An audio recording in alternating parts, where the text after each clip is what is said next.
I'm a little hesitant to get this event because we are probably needing healing. You encounter a starving group of people exposed in the Glasslands in need of help. Some of the faces look familiar, and you soon realize that this is a group from Terraland.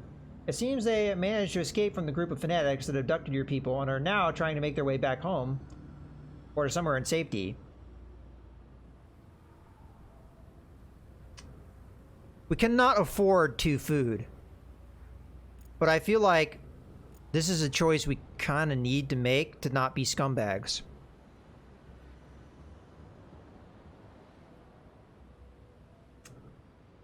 See, I'm such a good guy, but I also have not been playing this playthrough like a good guy, that I feel like when we have something like this, we need to do it. But I also have played this game enough to know that losing 2 food is a severe problem. So if we get no reward for giving them 2 food, this is bad. This is like really bad. So if all it is a pat on the back for 2 food, we're kind of screwing ourselves here. I'm going to do it anyway. First, he hands over a large bundle of food to the starving citizens and wishes them good fortune on their way back home. In response, a hybrid woman approaches and claims she managed to take a few items from her captors as the group escaped. Fortunately, it's not food, but holy crap. Okay, that was worth it then. Alright. As long as we don't starve to death, that paid for itself. What is this thing? We got double strike. We've got Faint. I've never seen this ability. Adjacent enemy units lose 4 defense, then draw a card. This may provoke combo strikes.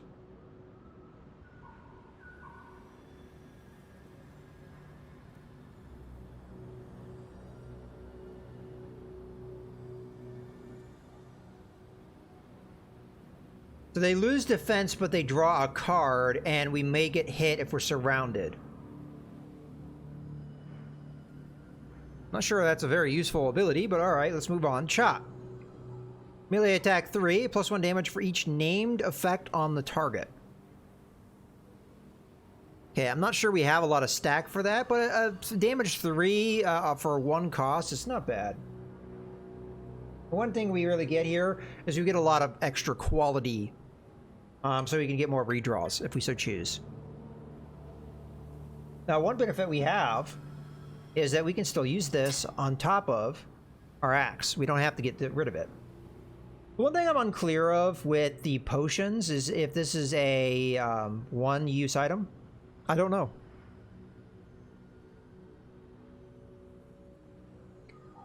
I will give it to our warrior, though.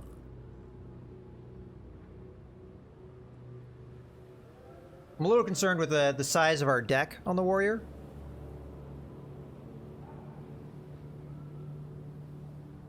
Especially as I feel like we will never play that card. You know what? F that. We're selling that. We are never going to play this card. It's too high of cost. I know it does a lot of damage. But we could just as easily do this much damage with less cost, in my opinion. So, yeah, this is never getting played. So whether or not it's a one-use item, I guess I'll never find out. Alright, let's move on. And hopefully we don't starve to death, because, yay, there's a town. Looks like we might have a couple towns, potentially. Alright, I know there's an event here, but we can't really afford to deviate. You reach the hometown of the Rattling Companion. She leads you through some damaged streets until you come to a building with a large paddock holding a dozen or so large pack lizards. Your guide takes you inside and introduces you to her partner, who is busy carving up the carcass of one of the couple's lizards. Nicole, thank you and offer a reward of dried lizard meat. Yay, meat! So we did in the end make more food than we lost. Lizard meat for your journey. The jerky is very tough, but will no doubt keep for weeks. Okay. Take it. Okay, so now we're in the shop. The Rattling Tailor bids you farewell and points you in the direction of a local trader who will treat you fairly. Alright, we're gonna buy the other food. What else we got here? Demon Skull. Or Daemon Skull. We got Demonic Pact. All attacks deal +1 damage and gain 1 willpower at the start of every turn. Take 2 magic damage at the start of your turn. So you take damage, but it makes you really powerful. Eldritch Grasp. So there's no armor to this. This is just all abilities. Okay. Magic attack. 3 and push the target in a random... I don't think this is worth probably expense. The Rusted Plates is, though, because that's pretty high, good armor. Got a Bone Helm.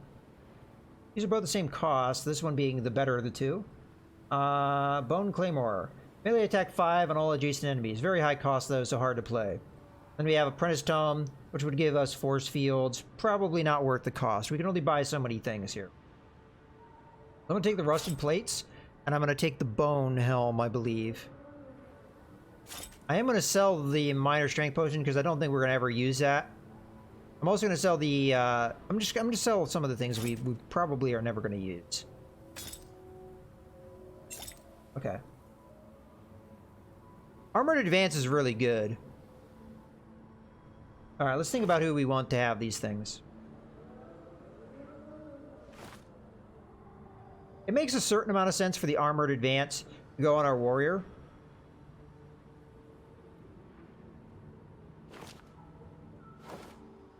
I always have to think of this from an armor perspective. So, wait, do you have a helmet slot? You do, okay. You're going to go with that. You're going to get that. The bone armor can be used by the wizard lady, but she has better armor anyway, so I think we get rid of the bone armor.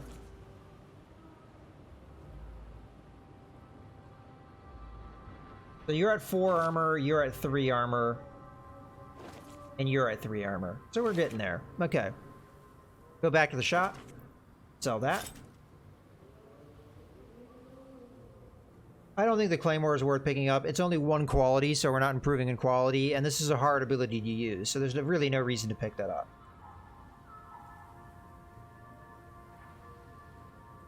The only argument you could have is the Apprentice Tome, but I honestly don't think it's very good. I've had this ability before, and I almost never used it. It's 2 cost for 2 defense. That's just nonsense.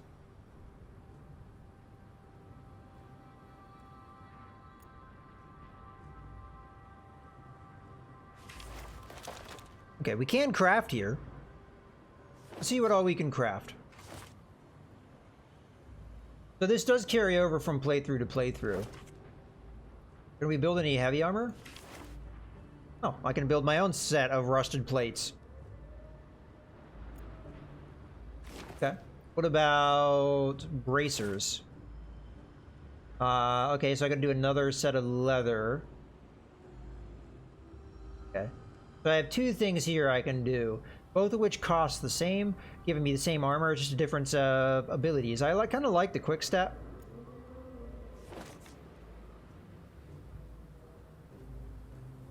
I just have to evaluate how much resources it's going to cost me. So this costs me 2 bone, so I could do this without really cutting into the bracers at all.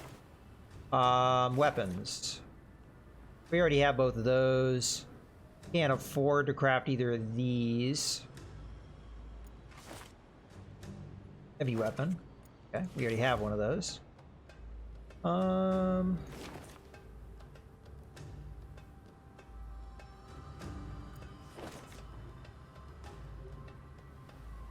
Nothing craftable. Arcane. We got some books. Magic Attack 2 and Inflict Defenseless on targets in the area. We might want to pick that up for Ursi. Oh, Spark is really good. If I were to do any of these, I would really want Spark, but that is going to cut into the leather. We got to use our leather for that. But Spark is so good because it hits that person with burn. You draw a card, and then that card, I'm sorry, you hit somebody with burn, and the next card you play is half your willpower cost, which is really good. This is also pretty good. This gives us raw damage, and Defenseless, I think, burns through people's armor, so pretty nice.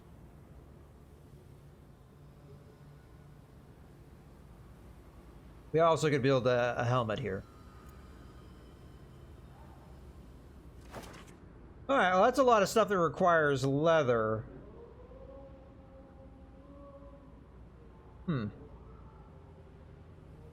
Okay, so this is what I'm going to do.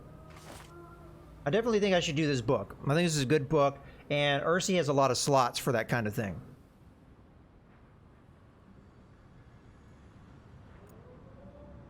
So, confirm. Okay, so that's what we're going to be crafting. We rest at least once. Maybe go over to this other town, see what's over there. And then we maybe do a little bit more crafting. Okay. That's what makes sense to me, anyway. And this gets us along our journey. I'm not sure if this is a town that will have a shop, if I'm totally honest with you, but we could rest here anyway. Come across a small human settlement that was built among the bones of some giant creature. Summit doesn't seem to have much worthwhile to trade for. Soon the party decides to set out on their way, but are confronted by a well-dressed ratling. He tells Ursi that he and his family came to this settlement in hopes of selling his skills as an arcanist. Okay. The arcanist bemoans the lack of need for his skills in such a backwater, calling the humans backward and savage. He offers to sell his services and accompany the party on their journey, as long as they can give him food for his family or enough obsidian to keep them going. Well, unfortunately, we don't have the obsidian. We're just shy of having that as obsidian, so that kind of pisses me off. Or we give him 2 supplies, which we are very short on.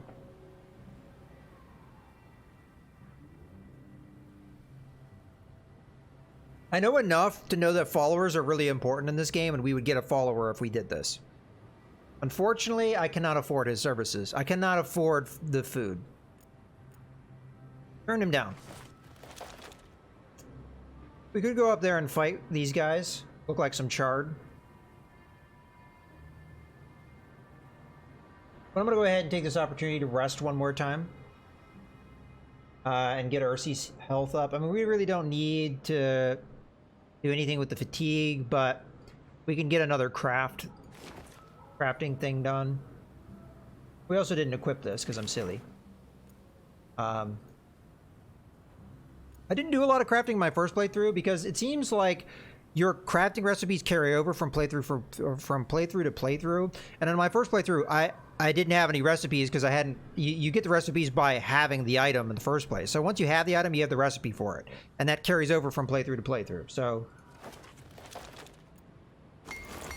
all right, let's go into our inventory and actually assign some of these things. All right. You are going to get that.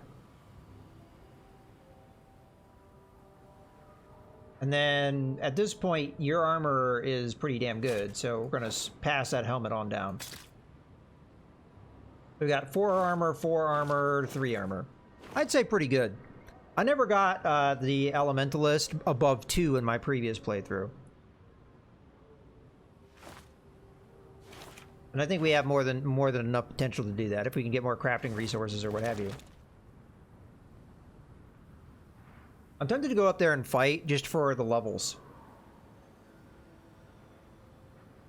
And maybe a chance to get some food. I'm trying to like kind of draw. Yeah, there we go. Didn't really cooperate with me too much. Charred band quickly moves into an aggressive stance, chanting to the sun above. They're not listening to your words and move quickly to attack.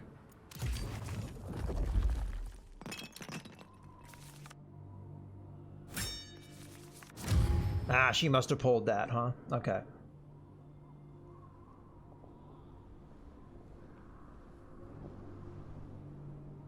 Oof. This is not necessarily a great opening turn for us. So we got a skirmisher, charred warriors. Okay.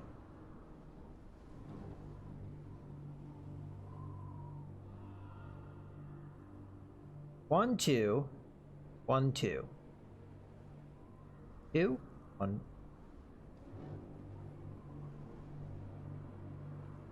Okay. So I'd have to burn 2 of their cards to get in there. So I would not be able to use Opening Strike for sure. Well, not necessarily for sure, but...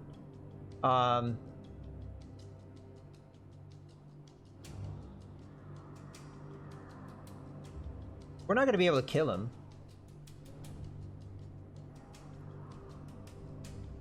Oh, this would be a good idea to do just for the card draw. Come to think of it.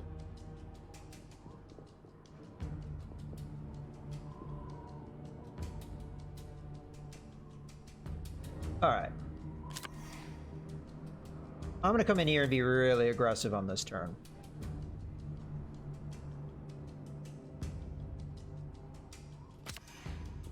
Maybe a bad idea.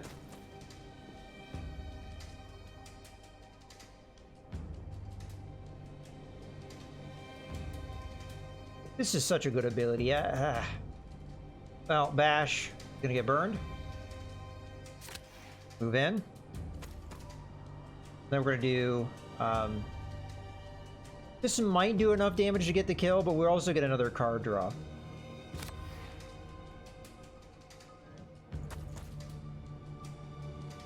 Okay. I am going to burn Draining Strike, because we're not very likely going to be able to use that. We're going to use Opening Strike.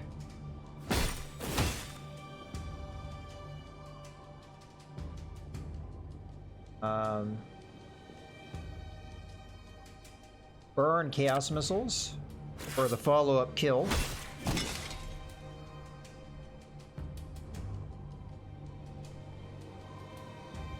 Not likely going to be able to use Charge at its best utility. So I'm going to burn this just so they don't surround the Warlord. This way, this guy, he'd have to go around this way, and they would. I don't think they might be able to get combo strikes off, but we're going to try and limit that. Then we're going to use the advance here to try and get closer. Okay, I don't think that was too bad of a move. We're going to take some damage here, sure.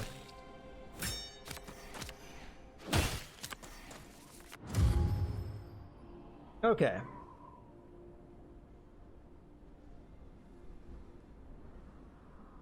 +1 damage for each named effect on the target. Well, that's only going to do whatever raw damage.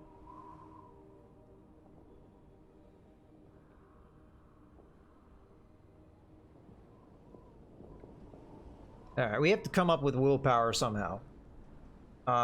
Whew.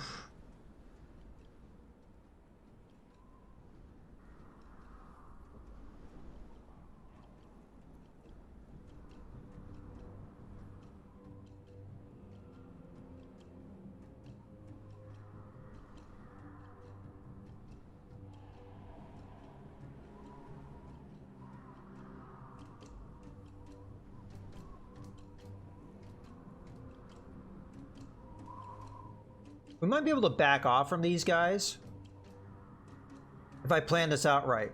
So, Hamstring locks this guy in place. Advance, you run away. Head Rush, we get away. Move forward, defend 1 per move.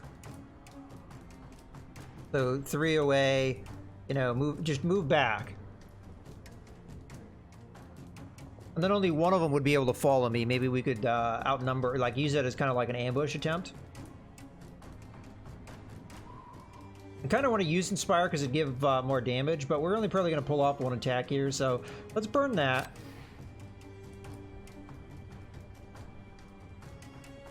Fortunately, probably not going to use Chop here. We will use Hamstring. That guy's immobilized and won't be able to move. We need to be able to use this. This I'm just going to use now.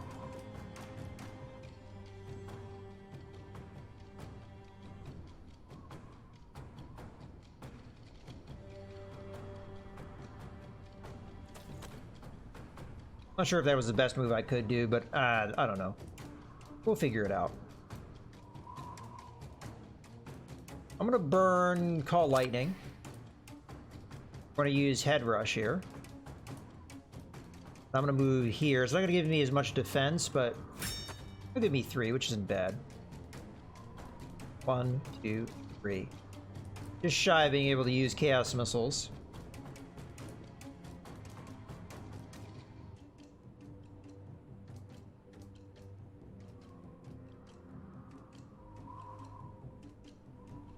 So I'm gonna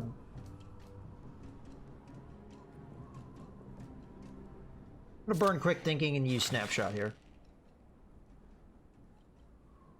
We get +2 damage because he's immobilized. So we almost have that guy dead. We'll keep the chaos missile.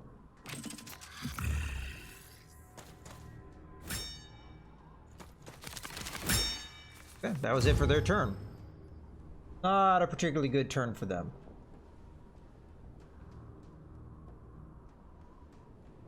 Go ahead and play that. Okay.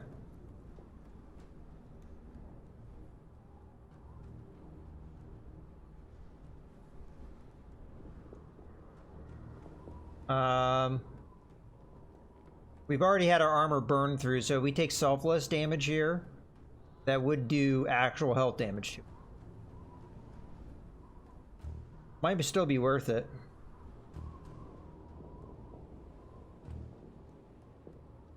And this right here is the problem with Unstable Blast. Oftentimes the enemy doesn't group up for you nicely like those Ratlings did for us.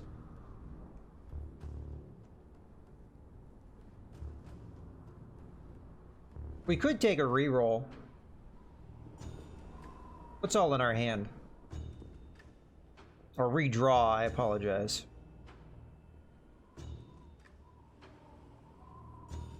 Not sure we're gonna draw what we need from her. I think we take the selfless damage.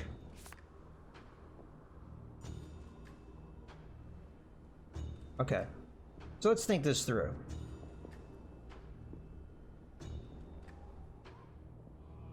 This card's not going to be useful to us this turn. Okay.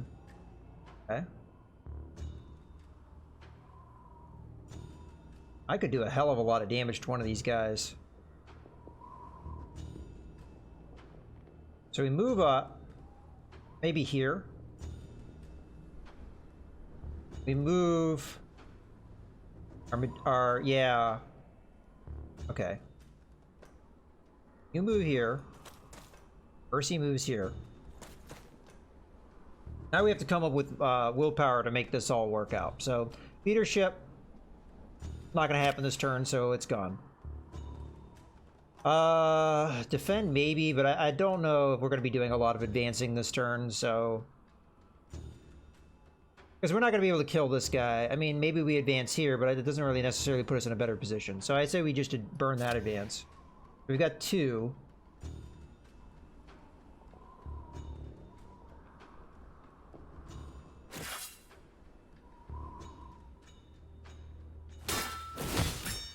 Okay.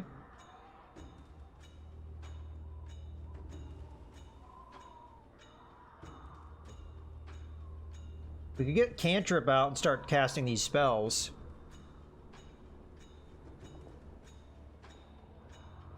I would have to burn a lot for that, though. So much so that I'm not sure it's worth it. Because we'd get the Chaos Missile out for free. But we'd be leaving a lot of damage on the table.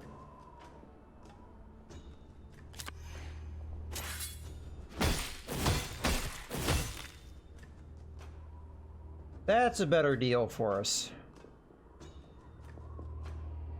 I'm actually starting to regret using that, not using that advance. Because I could have moved in here. I don't think this character could provide combo, but that I could hit here and kill this character.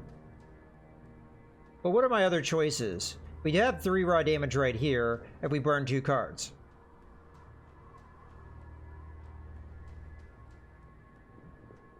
One. 2. Get it to kill. And we use the defense. Why not?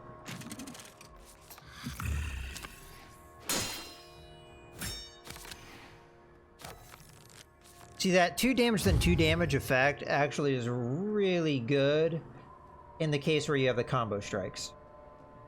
Okay, so we've got Spark available. Unfortunately, we really can't do a whole lot with that. We get something half off, but that just makes something free. You sadly don't have really any cards.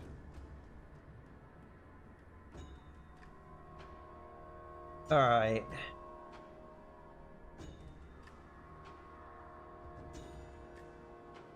I say we do a redraw here.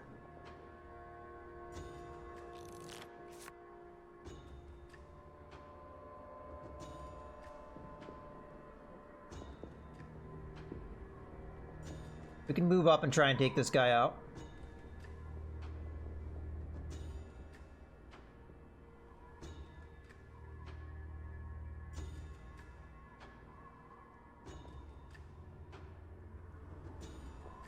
Either the better play is to play March. Yeah, definitely. Better play is to play March. So we burn Armored Advance. Play March. Go here. Go here. We need to get a willpower to be able to play Spire. Let's get rid of Head Rush. Play Inspire. We need a willpower from somewhere. Let's get rid of Offensive Stance.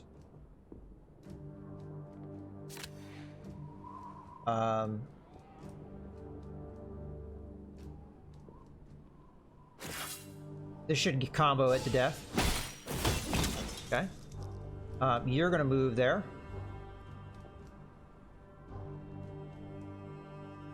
There's a method to my madness here. You're going to move here. We're not gonna be able to pull it off, are we? Damn it. I was gonna try and combo this guy, but I can't get her in and get that attack in. It's still okay though. We got him surrounded here. Let's go ahead and just spark him. Oh. Because it does do damage. It's only 3 damage and the armor will block it, but it whittles down his defense. So... Actually, his defense is lowered, unless he, yeah, there we go. Okie dokie. This is where we just want to do as much damage as possible here. We're gonna move.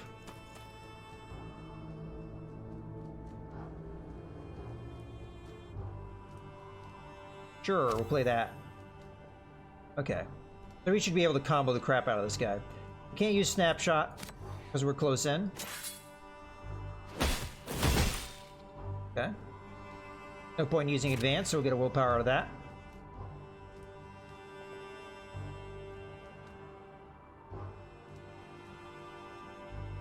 We should probably do Hamstring,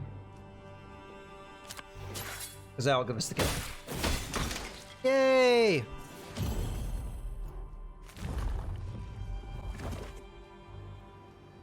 Okay, level up. Well, let's take the items first. Added armor level of 3. Sadly, we already have a couple of armor level 3s. At least I think so. I have to look at that. So it's all down to abilities on whether we want this or not. Okie dokie. Overload again, we definitely don't want. Windwalk is pretty good. It's not really that different from Advance. It just allows you to move over terrain. Honestly, Draining Strike I think is the better call here because you get more willpower to do more things. So, that's what we're going to do. Alright, let's take a look at this. So this is 3 armor, this is 3 armor. So Stalk. Your combo strikes deal +2 damage if you're not adjacent to any friendly characters. That's kind of hard to pull off. Move 3 can move past enemies. Nah, that's not worth it. She can use it, but her robe is actually pretty damn good. The walk ability in particular is amazing. So no thanks. I guess we keep going here.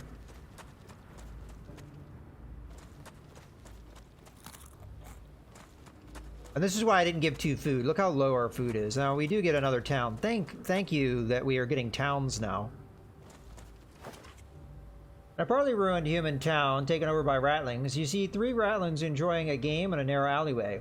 Game is played with small rope circles with a short weighted handle made from what looks like compacted mud and straw bound with string. They wager money or an object. They're prepared to gamble and place their stake between a peg and the ground roughly 20 feet away. The object of the game is to throw the rope circles so that it hoops the peg and falls to the ground. So we can ask to join for 20 obsidian.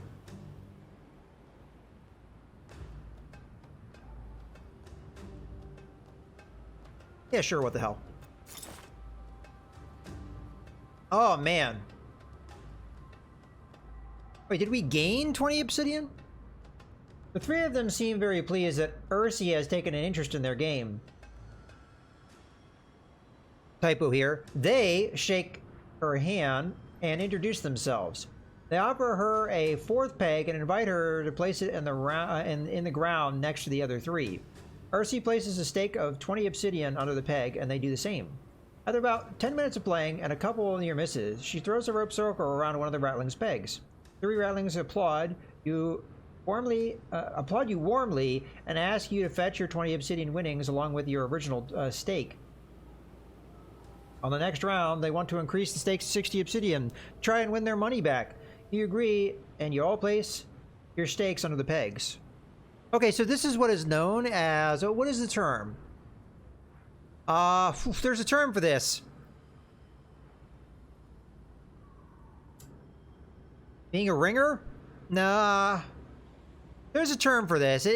Purposely losing to get somebody into a game and then hoodwinking them and that you're much better at the game. You leave. Okay, we always buy food when we can. There's crafting materials, but we also have hardened bracers, which I believe we would want. Sure would. What does it do? Quick step, pretty good ability. Agile.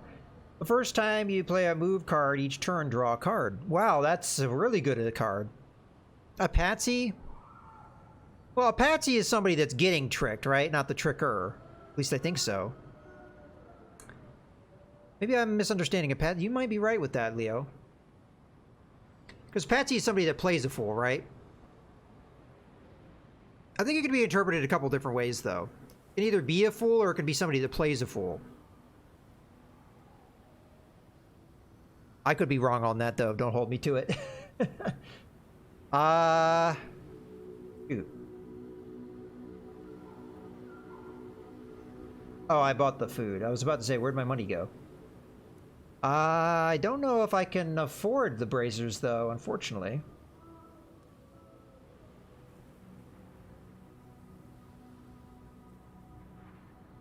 Fucking, we're not going to get anything interesting here. Well, the shield, we could buy that. And that fits the same slot, I believe.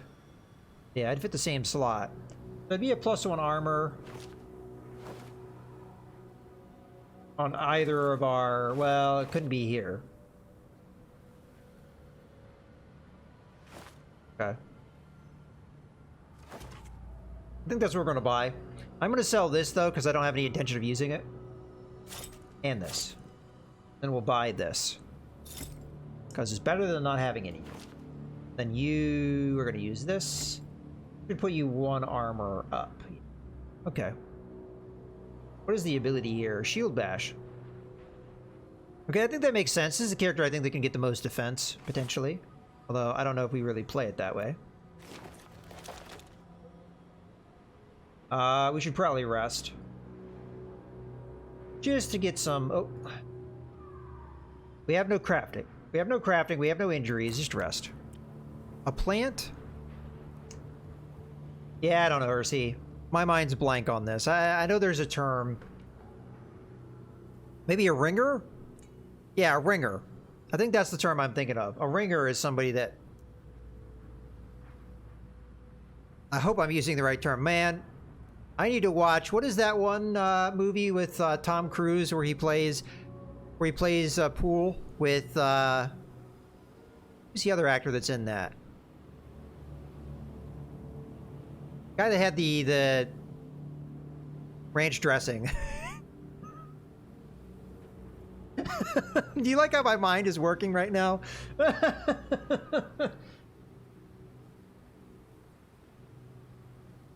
Okay, let's just move on. Oh, I didn't mean. Well, we got healing. Oh, that's a scary looking dude. Well, he's in my way. The armband. Paul Newman? Is that right? No. Maybe? I'm just having brain fart city right now.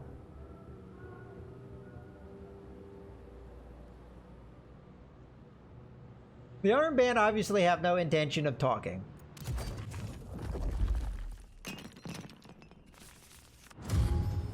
Okay, we got another one of these tough berserker dudes. And then you're just a slaver. Okay.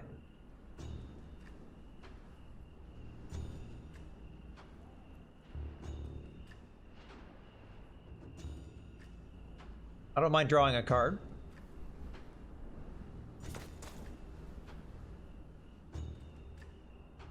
I say we take out the minion first, then we take out the berserker. Depending all on what we get to. Spark we can do at any range. Oh, we need the willpower. Whoops. That.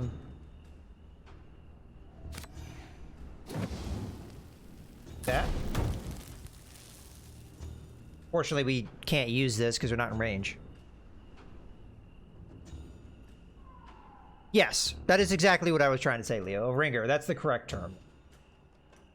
That's what I think what those guys were doing. You know, they're gambling, they lose the first round, they pretend like they're not that good, and then next time you play, it's for higher stakes and they screw you, right? That was the term I was trying to think of. Okay. We could move forward with her, maybe.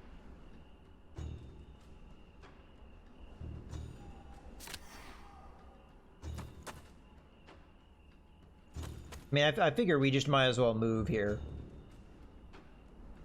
We'll play the defense card.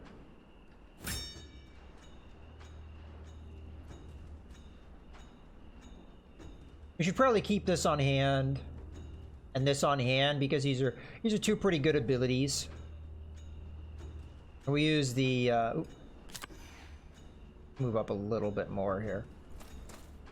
Okay. We'll keep everything else. Oh.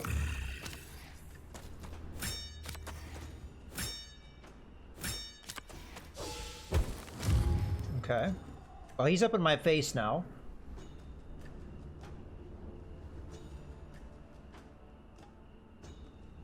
So how do we want to play this?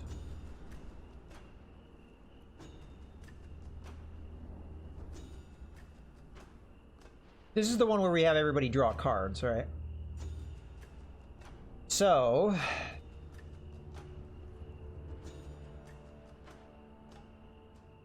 get rid of Snapshot, even though we could use it on her.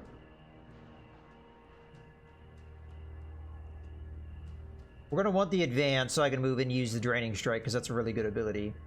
Let's use the swipe to get in here. Maybe use the move the warrior. Well,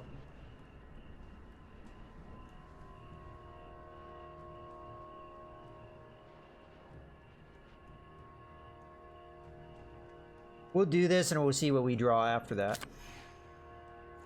Because we can combo here. So play this, get the cards.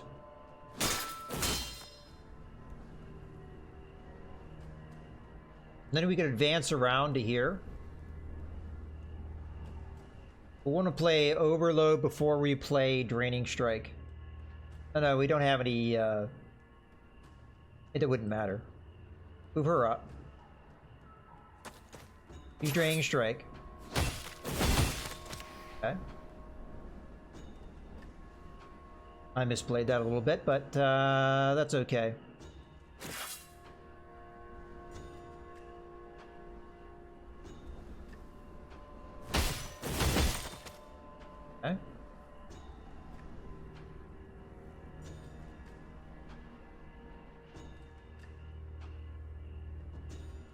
We get this, we draw 2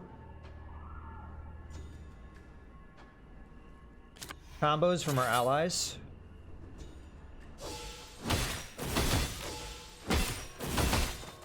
Okay, we were able to kill him.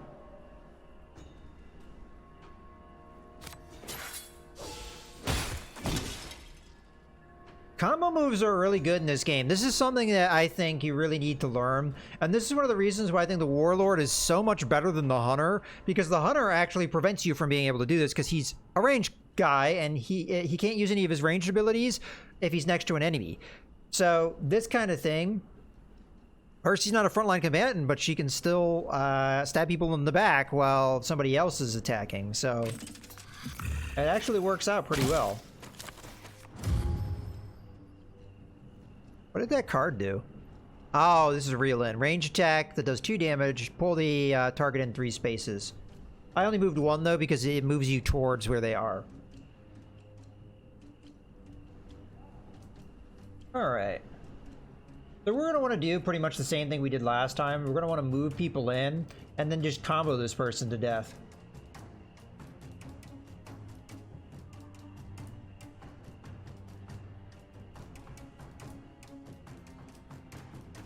I'm going to use this to move here. I will use cantrip.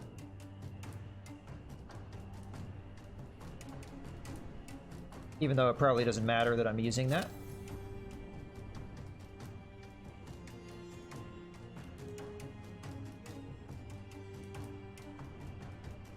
I'm going to burn March because it doesn't matter if we use it. I'm going to burn defend. I am going to... We have to think this through because we want to do as much damage as we can. Unfortunately, the only person that can attack is here, and most of the cards they drew are not attacks.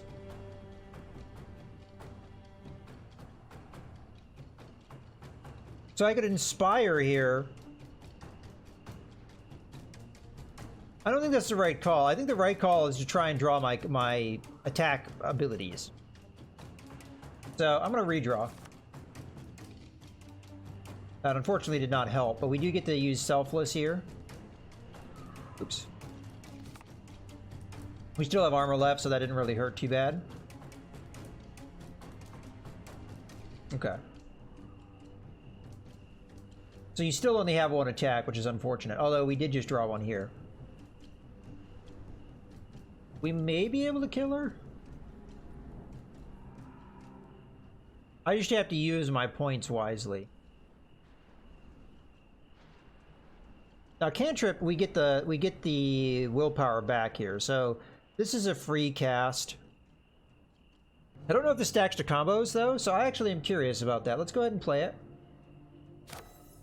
I'm gonna burn advance. I'm afraid I may not be able to play all my cards if I do this though.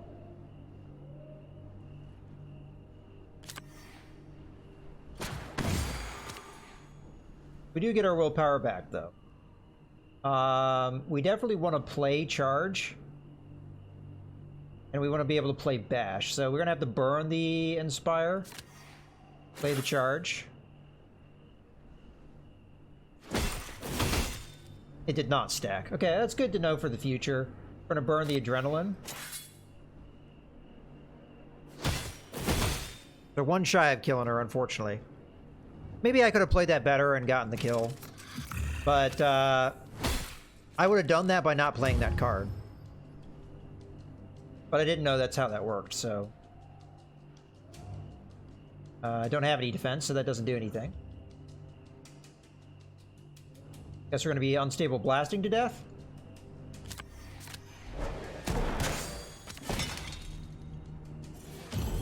And see, that's another thing. Magic can be used point blank. It doesn't matter. If you're directly in combat, magic can be used at any range. Whereas ranged attacks cannot be.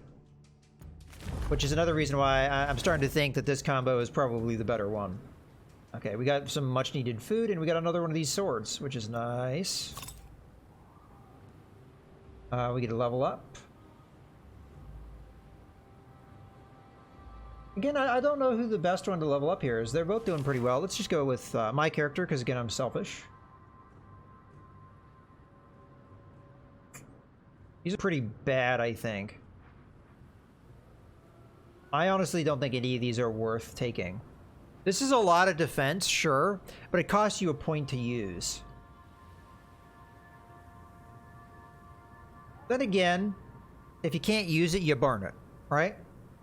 You know what? I think out of all the cards we have here, Hamstring's a good card, but it costs too much to rely on too much. You don't want to have a ton of those in your deck. Especially as the Warrior has no method of making their cards cheaper, like, for example, the Elementalist does. And I'm noticing my... every so often I look at my OBS, and right now my bitrate is in the toilet, but it is what it is. I really hope that gets resolved sometime soon.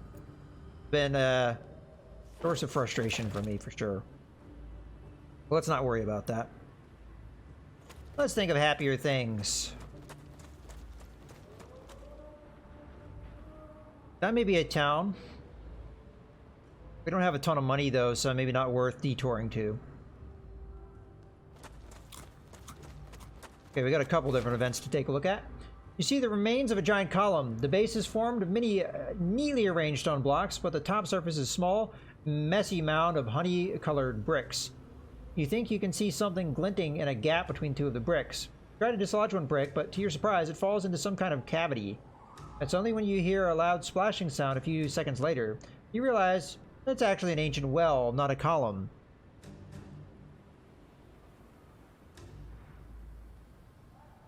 Okay, so if these play out always the same, then I know what's going to happen here.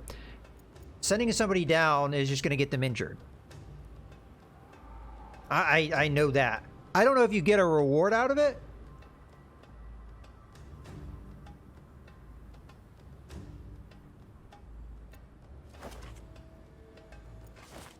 I'd say that's the one thing about this game. Like I feel like maybe the events could be randomized, but the one event that I had encountered before, I played it out the same way, and it resulted the same way. So I honestly don't know. That could have just been chance. So.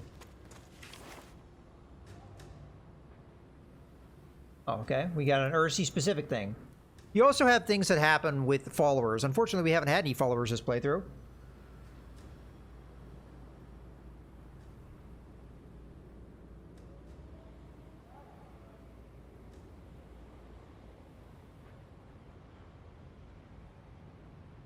Well, that sucks. It seems my keybind to mute myself screws this game up. So I am going to have to do this event. I apologize for the way it looks. And then we're going to quit and try and relaunch it because it is a mess right now. Okay, anyway, the undulating plains have been become craggier with a number of low ridges ahead. I did unmute myself, right? Okay, good. There are several plumes of smoke in the distance. As you get closer, you notice the air temperature has increased, and you can hear a hissing sound every few seconds. Ascending the final ridge, you see a series of fiery fissures and craters spewing volcanic fire and sending burning black rocks into the air. See if Ursi can use her elemental powers to cool the rock. Yeah, I'm definitely going to be quitting this game because it's not capturing right. Seemingly it captures, like, it is capturing what's happening, but it is not on the screen right at all. I think it went into a weird resolution or something. Because it's full screen for me. Peering down into one of the fissures, Mouse spots some skeletal remains on a shelf near the lava flow. Ursi focuses her thoughts and draws the energy from a nearby fissure. Mouse watches as the lava around the body solidifies before carefully making her way down the edge of the fissure. She's able to quickly strip the body of some useful items before the heat becomes unbearable. Oh, I have to remember to use that. We got a cursed tome. Metal hammer. Doesn't look metal, but some of the artwork in this game, I think, is still work in progress. And a grapple hook. Okay, we'll take all those things. Alright, let's go ahead and quit. It will save where I am, so it's not a big deal.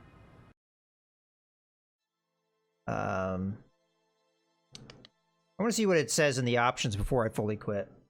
Yeah, it broke my resolution. That's not the right resolution. This may fix it right now. It looks like it has. That's better. So we won't have to quit after all. Yeah, whatever the key combination is that my macro to mute my mic is on my keyboard, causes this game to, I don't know, go into windowed mode, I guess.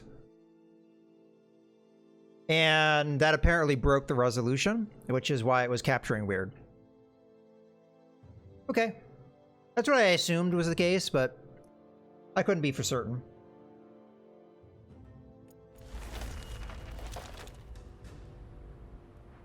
Alright. Where were we? Ah, yes. Let's look at our items. This is quality 3 versus quality 1. We haven't really been even using the bash all that much. Double strike's a pretty good ability. Chop seems alright too. So I'm alright with that. This is quality 2, blow to the head. Melee attack 4, the target discards a random power card. Okay. Clash. These are both 2-cost cards. Melee attack 3, deals double damage if the target has any defense or is chilled. That's actually seemingly not that bad of an ability. Maybe use that instead of the axe? We haven't really been using that charge ability all that effectively. Virulent, I don't think really is not something we're going to go with, especially... Well, you know what? We could put that there, couldn't we? Yeah, either Pug or my character could use this. The only thing I worry about is just how many cards we have, and this would take the space of a card that we'd really want.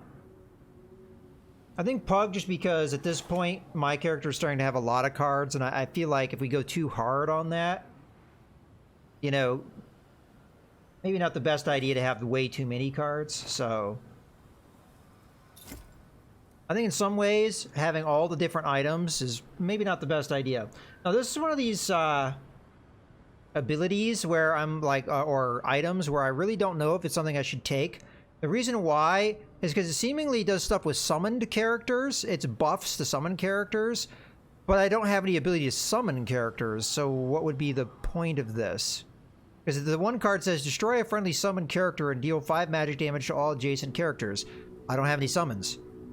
Defend 3 per friendly summoned character. Again, I have no way of summoning the characters. And there's nothing here that tells me that I would gain the ability to summon characters, so this is completely useless unless I have the ability to summon characters. Maybe I'm wrong on that, but that's how I'm reading it. I could take it to take it, but to be totally honest with you, taking cards that have absolutely no use to them just to do it doesn't seem like the best idea to me.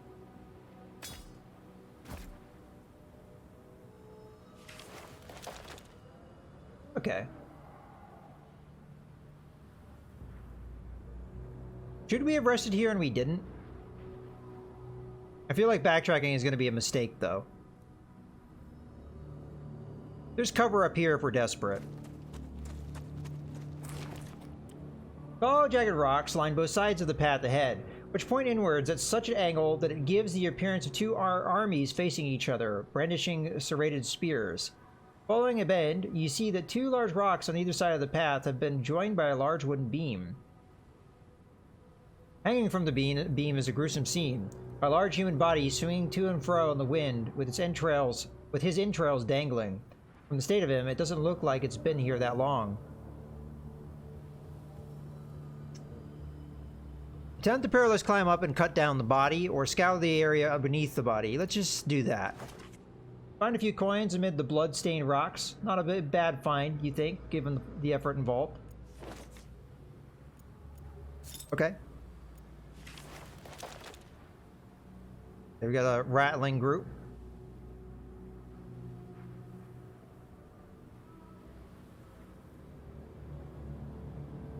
Considering the state of our food, probably actually worth encountering these guys. There's also a town down here. The Iron Band obviously have no intention of talking. It doesn't seem like these bands ever do. Okay, mostly archers. Decent number of them.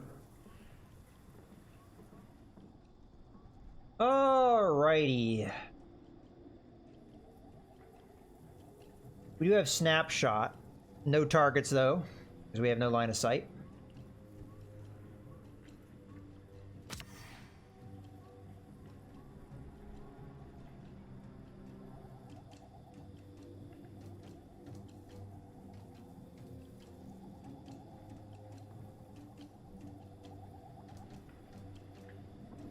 I want to move here, but I also don't want to block my warrior from being able to move. Which frankly, I don't think we would. Alright, that's fine, I guess. We want to use snapshot here.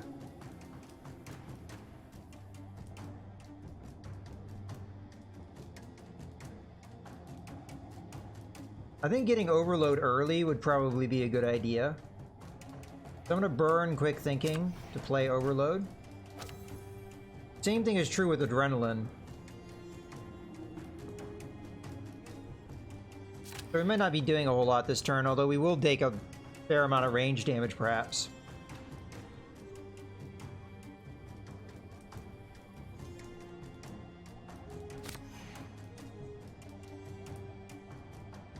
I may have burned cards I didn't need to burn. Oh well.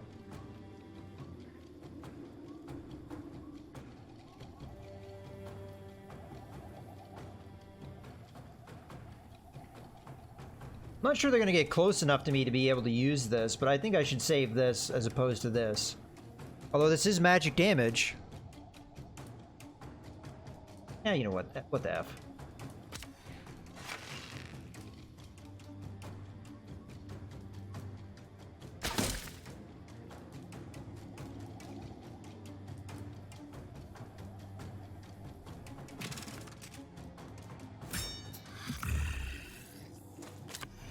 I was afraid of that.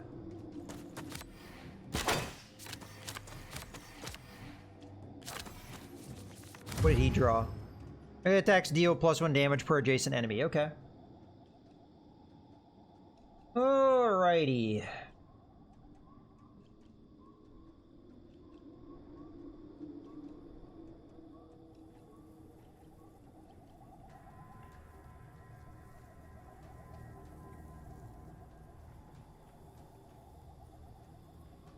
We're going to take armored advance, move here.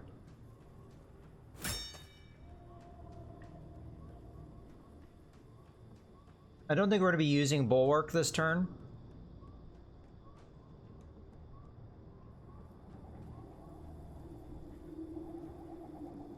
Yeah, we could team up on this guy maybe.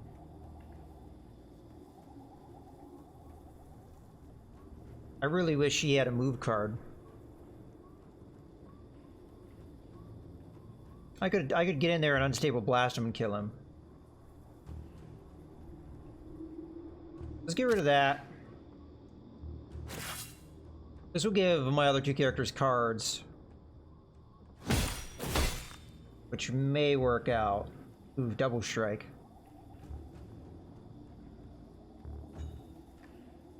Okay, we're gonna burn quick thinking. Get into position.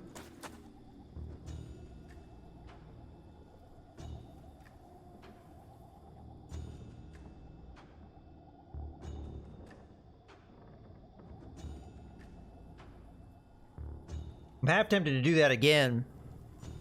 Move up, drain strike. That wouldn't kill him.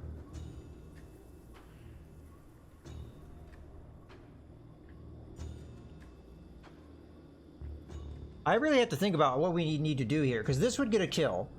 This would get a kill. But we only have 1, 2, 3, 4 cards. Well, yeah, we can burn enough cards for this. So burn, burn, blast. Burn, burn. This is overkill, but it gets the job done. We did get a thing out of that, but it doesn't matter. We did just increase our damage.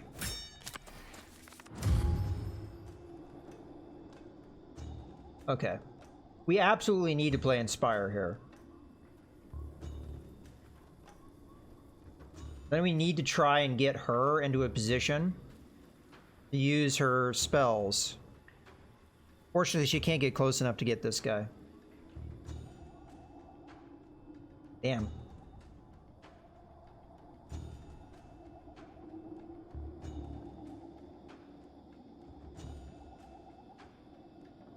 If she had gotten a move, been able to go, well, she'd get stop here anyway.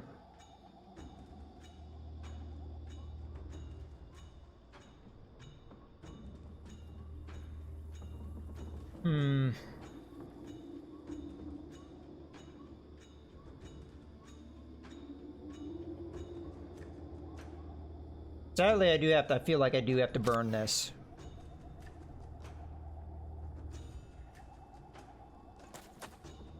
Before I do my next move, do we inspire her? Or not?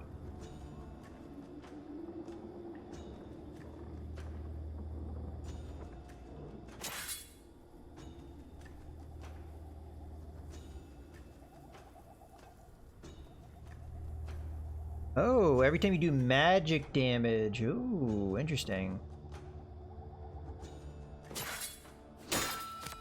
Okay. So that gave us a lot of abilities to do stuff now. I'm gonna throw this out here just to keep giving her damage buffs. Even if we can only hit the one. We're going to...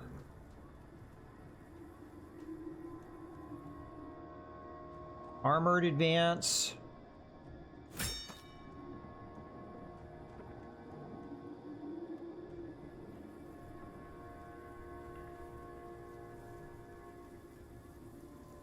Advance.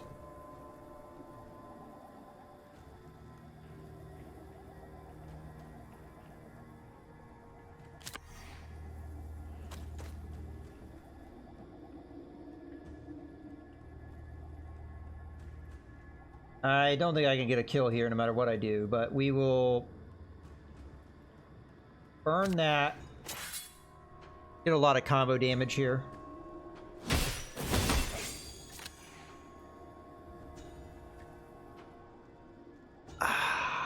Misplay City.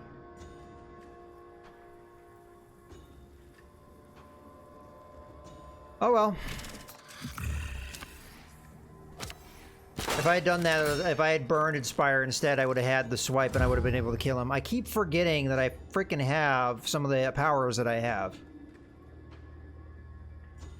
In the grand scheme of things, it's not going to matter. We will win this, but it's just a little annoying. This now does 4 damage. I want the magic to do its thing. So what we're gonna do?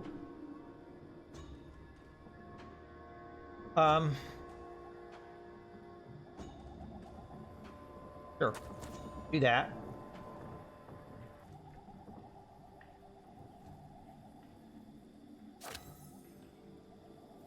Let's I'm kind of like BMing here a little bit, but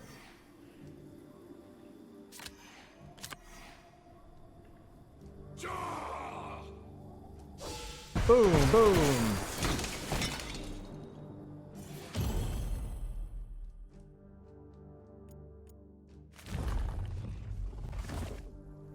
I think Ursi's character is doing really well for us. Okay, I've not seen this before.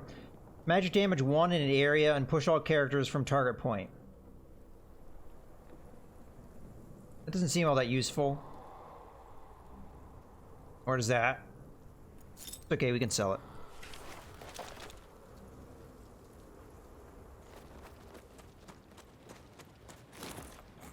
The path turns from dirt to cobblestones, and houses and shops begin to come into view. You hear the monotonous clank of a blacksmith's hammer striking an anvil ahead. You approach the shop where a human apprentice is busy fixing a sign above the door.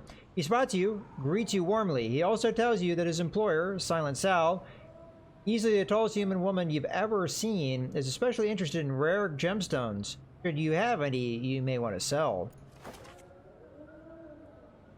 There are quite a few pieces of arms and armor available to buy at the blacksmith shop. Okie dokie.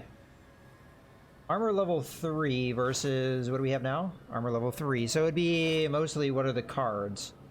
Defensive stance, not sure I really care for that. You don't have a helmet, so getting any helmet would probably be alright. Wizard's robe. Okay, this is actually really good compared to just the robe here. We still keep walk, but we gain rally, which is an amazing ability. So we want this if we can afford it. The longbow I could care less about. I know I'm using this bow, but it is what it is. Okay, let's sell the things we don't want. We do not want this. We do not want this. We do not want this. We do not want that. We do not want that. We do want this. We do want all the food. And that's all the money we have. We might be able to get a little bit of money back, though.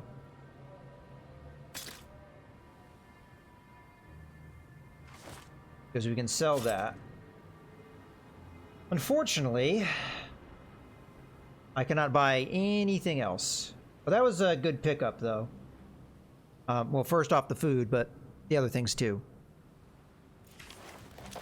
Yeah, how are we doing? We're at 2 o'clock. This is normally when I take a little bit of a break, especially for my cats who will want food at this point. So, first off, let's do... We have no crafting to do. We'll do 1 rest for the health and the stamina. I'm also going to go here, and then I'm going to go and do this. Alright, we're back. Okay, so oftentimes when I do streams, first off, I started an hour earlier than I normally do. But oftentimes when I do streams, I'll do like a 2-hour segment of one game and switch to another one. Now, even my title, I think I said, hold on, what did I say with my title? Yeah, maybe more later. I think a lot of it, I just like to go ahead and see how far we can get with this playthrough. I might not be able to do it all in this session, but we'll see how far we can get to. Maybe we'll even get to this next objective and think about stopping there, but we'll see where things are. But we may just play this game the whole time. I kind of like it, and we'll see what we can do with that. All right, let's move on. We do have an objective here. I do realize because of the healing item, the healing herbs that we have, that we could probably take more risks as far as searching and maybe risk some injuries. You approach 2 gigantic rocks. Oh, I do have a level up to do. One is upright and the other has toppled over, covered in scorch marks. As you get closer, you realize that the fallen rock has crushed an old tower and cleaved a crevice in the ground that looks large enough to climb into. Suddenly, a young, slightly bumbling human emerges from the crevice, begins to speak. He seems relieved to see you and tells you that her master, a mage, had been in the tower when an aurora storm struck the rock, which toppled over. Okay, let's do our level up. In case we have something happen. Okay, we have opening strike again. I don't think I want to take that again. We have bolster. Place a random power card. We talked about how that could be good. All friendly characters within 3 spaces get +1 damage. I almost would rather have that than leadership, because it stacks with what we want to try and do, like with Ursi and stacking damage. So, okay, so pick the remains of the tower. Yes, or offer to help the woman. I happen to know that the services she offers, she would be a follower. Not that helpful.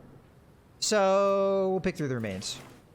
You ignore the protests of the young apprentice. With the combined lifting power of the 3 of you, you manage to locate the mage's body and several items of value. Ooh. Yeah, I'm not sure I really like that item. Or that item. I'll take it, though.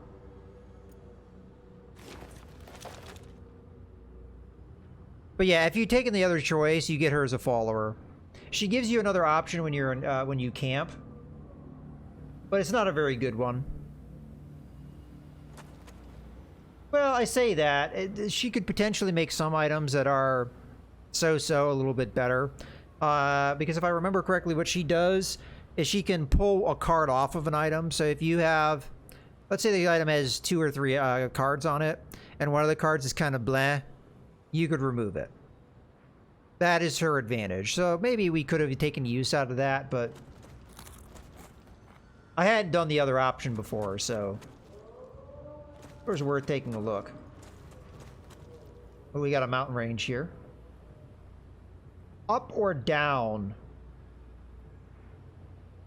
I'm gonna stay down because it looks like this. Oh, that might have been the wrong call. What's this? Yeah, I don't know. Okay. The ruin is not as deserted as it appears from a distance. You quickly come across a group of hybrid gathered around what must once have been the town square. The group seems in good spirits. Great roars of laughter and cheering can be heard as you approach. The group have turned the flat ground into a makeshift fighting pit, and 2 groups of hybrid battle furiously to amuse the crowd. Okay, so we can enter the arena, we can wager on it.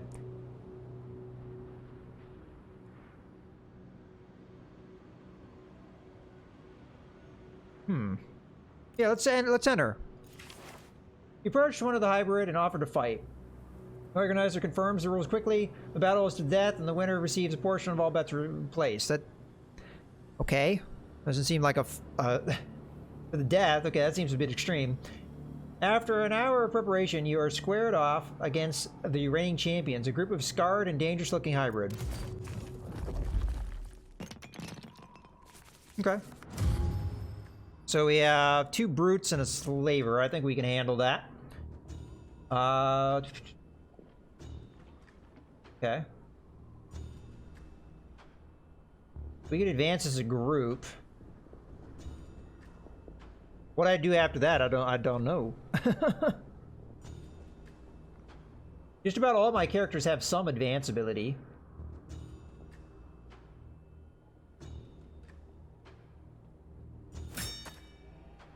I can move you to here or here. And then move the mage here. Now we knew they had that Reeling ability, but maybe this will give us cover. Maybe.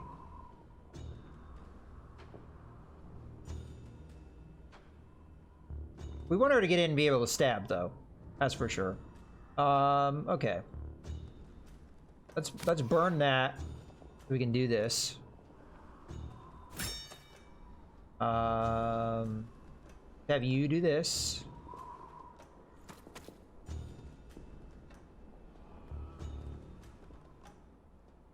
I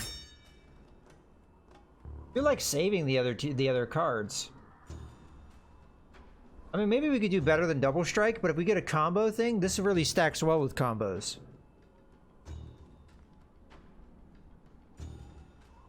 Yeah, let's just end terms. Okay. How much damage did that just do? 7, I think? No, it couldn't have been 7.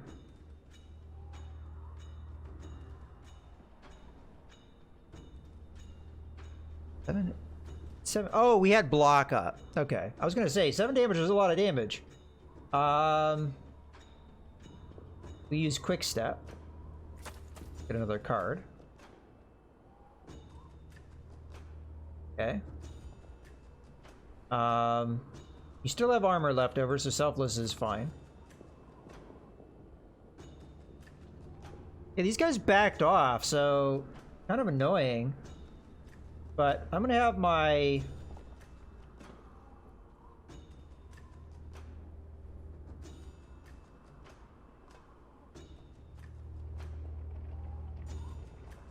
guess I'll have my warrior move here. Have my other character move there. We use quick thinking to move in. Okay. We should Probably use Encourage before we do anything else, because we get an absolute ton of damage out of this. The problem is I have to get 2 points to do it. So I think what we were going to do is we're going to use Draining Strike, and then we use it. That will pay for it. Then we use Encourage. Okay. Then we use Draining Strike again. Okay.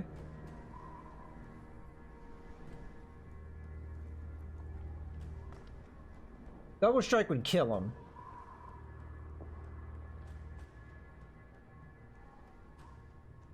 But I don't know of anything else that we could do that would, like...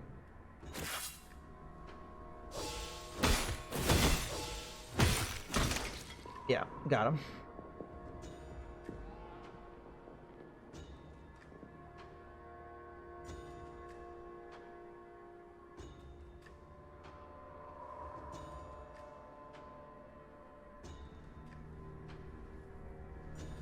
I mean, I could move forward, but I just don't really see the point.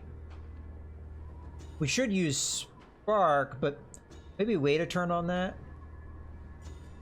Yeah, honestly, I think we just end turn here. Ah, damn it. I was afraid of that. Thankfully, they didn't wall up on her too hard. We could back her out. We want to move my warrior... Other characters. Okay. So what we could do is we could use a walk, move there, use the march to move my other 2 characters in, but move her out. But before we do that, we'd use the Chaos Missile.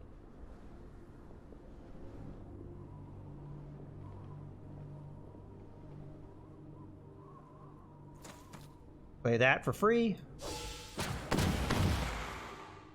Okay. Then we burn Advance because we won't need it. Use March. She backs off.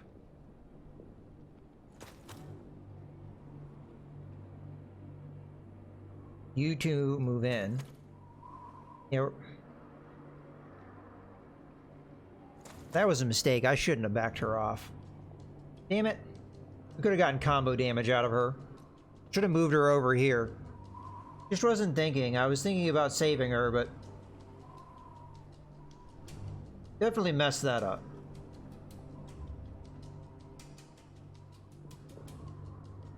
Okay. Blood can be burned. Get Measured Blow.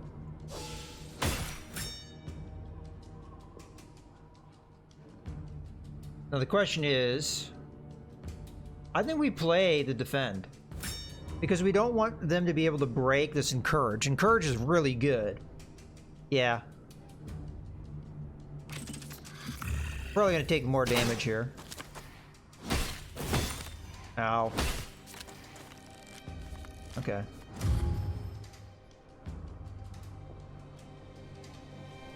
We got more spells from her.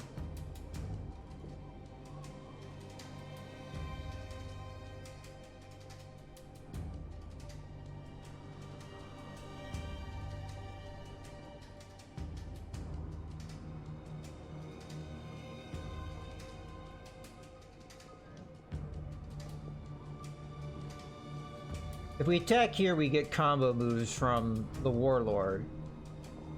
Although Opening Strike would not be a bad card for us to play. So that and that for Opening Strike.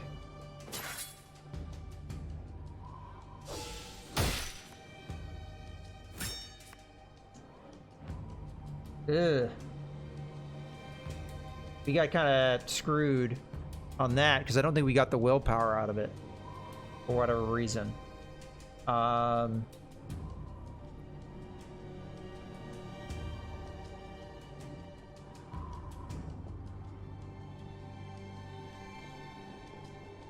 that. Oh, we're 1 shy from killing it. Before the Chaos Missile would do 2 damage. So if my math is right, this should get us a kill. So probably burn Call Lightning because it's not likely we're going to be able to play it.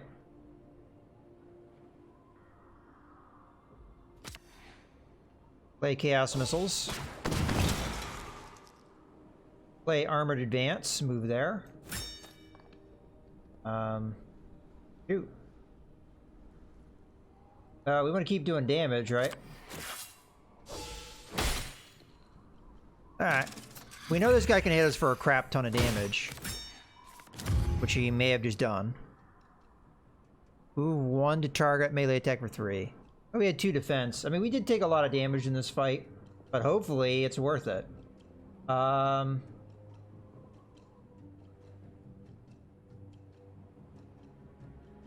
We want to play Rally. So we can get more willpower. Okay.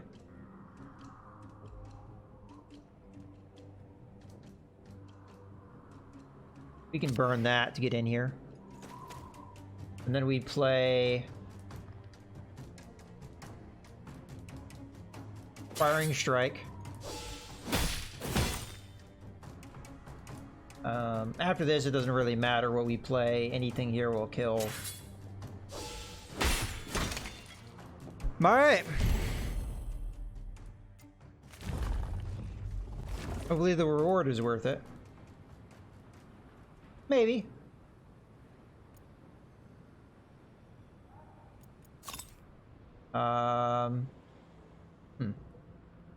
Who to level up?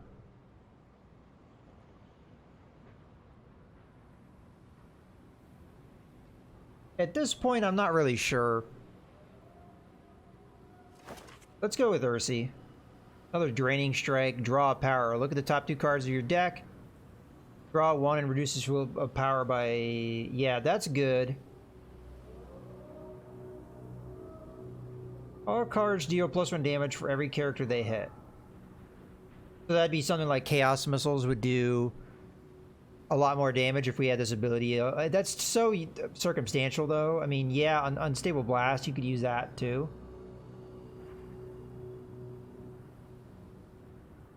I'm always trying to think, is draw power better than cantrip? Because this is hard to set up, this isn't.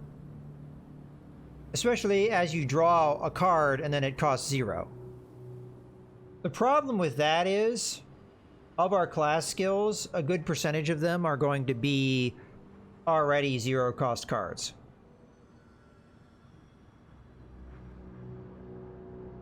I'm tempted to not take a card. I really am. Like, I just... Maybe this stacks better, but...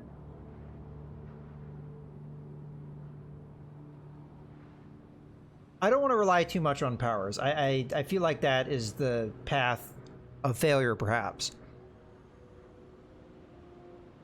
I really want to pick this up. We could get rid of advances. I mean, they are pretty important, though. But at the same time, we could burn things to move. Yeah, draw power, I think, is worth it.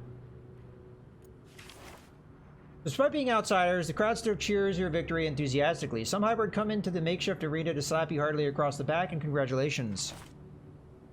Good, we got a healing item. I might just use that because we're full up. After all bets are settled, the hybrid you spoke to earlier presents you with your winnings, as well as some herbs to get you back on your feet. Oh, thank you.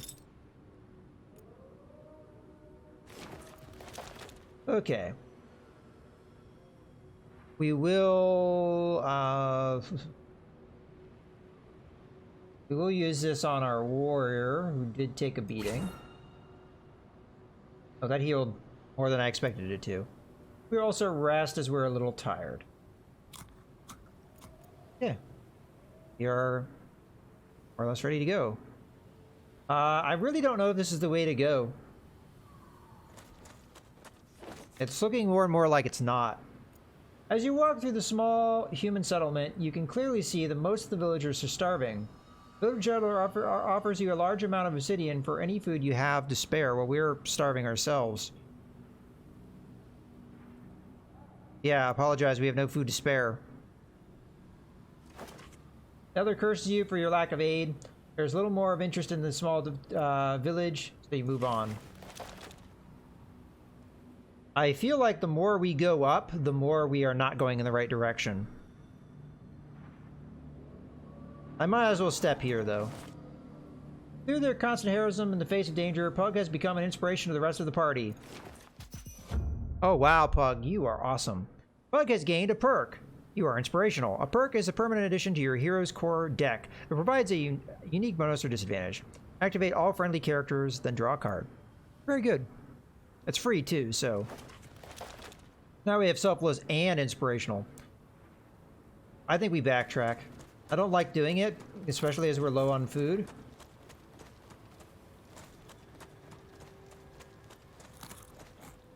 Oh my god. We're about to starve to death. And oh. We can move over the mountains? No, you can't move over the mountains. Without their deity, the sun beating down overhead, the charred band seems unsure as to what as they approach. There is a town there, so we can go there. Engage them in combat. Just in case they have food. I mean, we're desperate now.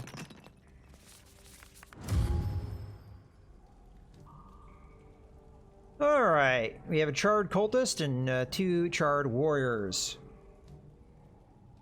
Deal 2 magic damage to all adjacent enemies whenever the cultist takes damage. Oh, that sucks. So range attacks are the best way to deal with them. Fortunately, I don't do a lot of range damage. Shoot.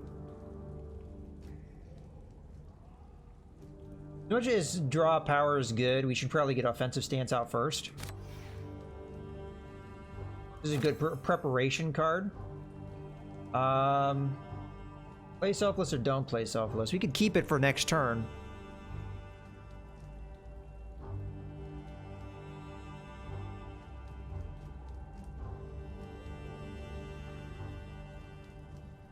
Let's burn this and play March and group our guys together.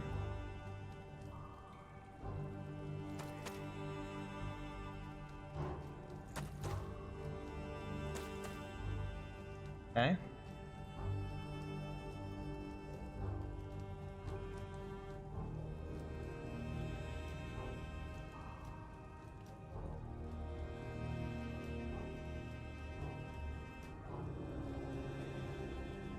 I feel like keeping a full hand here is kind of bad. But we could always do a redraw, I guess, next turn. Because these aren't terrible cards. I guess a swipe, kind of, but like, what would we do? Get a defense out of this? I guess.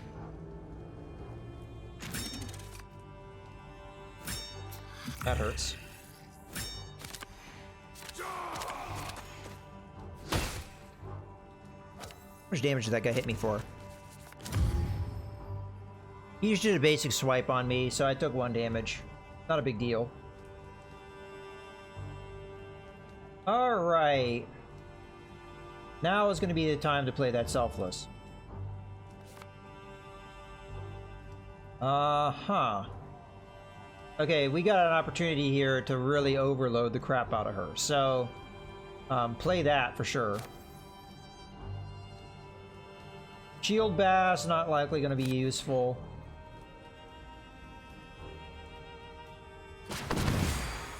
Okay. Let's burn the Feint.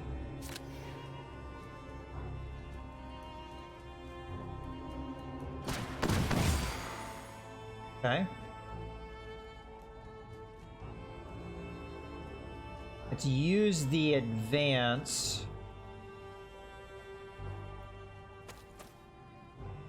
Let's burn the snap. Ooh, the snapshot's good for us, though. This will kill because of the combo, so let's burn...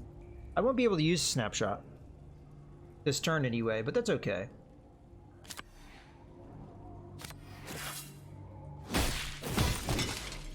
Okay, that wasn't a bad turn.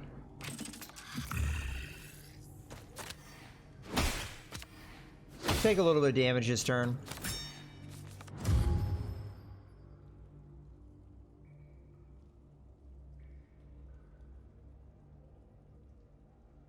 Okay, I'm gonna move back and draw a card.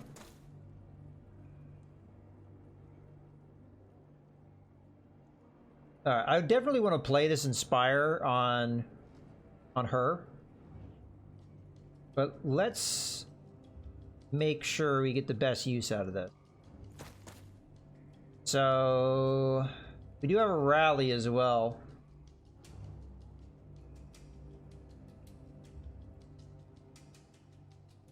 Shoot.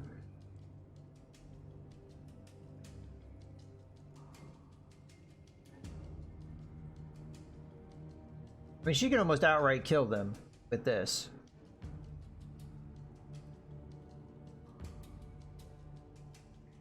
So getting Inspire on this doesn't really matter.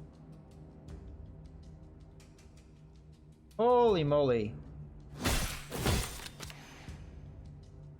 The ramp of damage that she is getting. Ursi, wow, you are just a beast. Okay.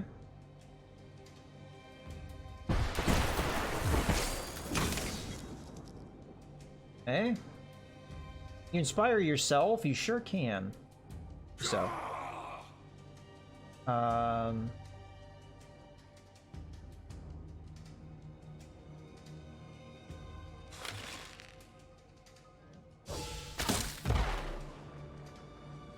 If we can get in there and do enough damage to just straight up kill. I can't. No, maybe not. Hold on. We need 3 damage. That effect probably happens right away though, so we will take damage. And we have no armor on one of our characters. Problem is he's likely going to do more damage to us, so... I'm thinking we burn this, we move in, we stab, that gets us the kill with the combo. We might take a little bit of damage. We do have armor up though, which will protect us. Oh, I misplayed that. I think you can undo certain things. Yeah. You can only undo one though. And I've kind of already committed to this.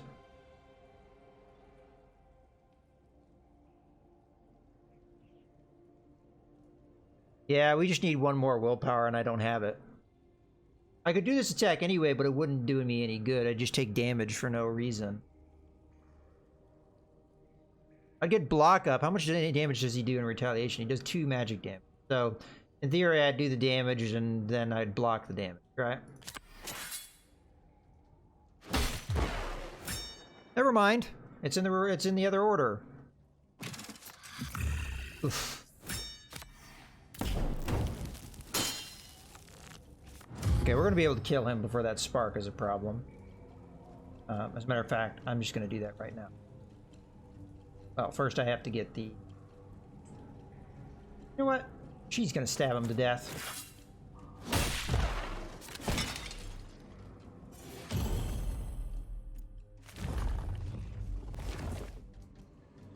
Okay, take that. Yeah, measured blows instead of swipes, pretty obvious choice.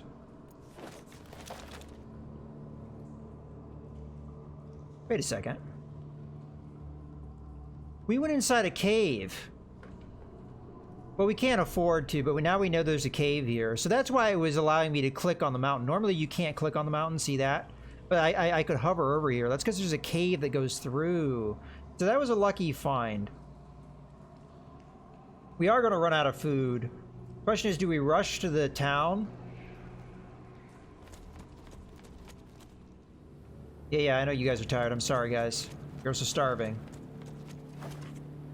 You hear the sound of a crowd chanting the distance. Before the throng comes into view, you see a human man strung up on the gallows, his legs thrashing around frantically.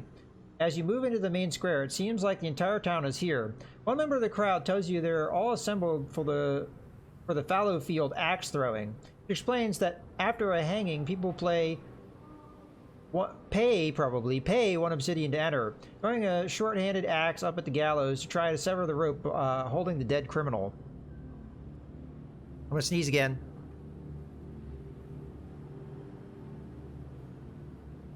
Okay, I think it's gonna pass, but I'm not sure. Okay. We'll participate in the game. Watch a few keen locals throwing the axes, some of which get quite close, eliciting excited cheers from the crowd. You join the queue. By the time you reach the front, there is a hat full of money awaiting the winner. Miles tries her luck, missing wildly with the first axe, whereas the second becomes embedded in a region of the hanging corpse that elicits winces from the male members of the crowd. Finally, a female warrior steps up and severs the noose with her first throw. The crowd cheers loudly, and she claims her prize. Wow, we got one food. I feel so awesome about that. Oh, I should have wore this. Wow, I'm stupid. Let me do that before I forget. So this is where 2 armor versus 1 armor. Armored advance and defensive stance versus shield bash. That sounds like an upgrade.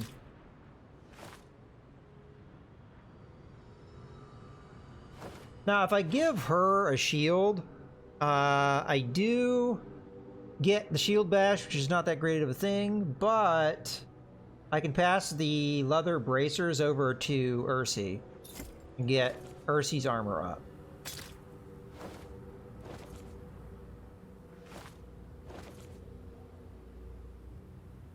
Let's pass the helmet over so we can kind of balance this out a little bit. Okay. Alright, I have no intention of using this, so we can sell it. I have no intention of using this, so we can sell it. What do we got?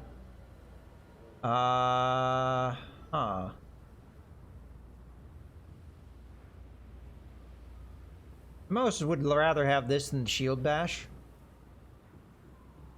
But let's see what else we got. Spike mace.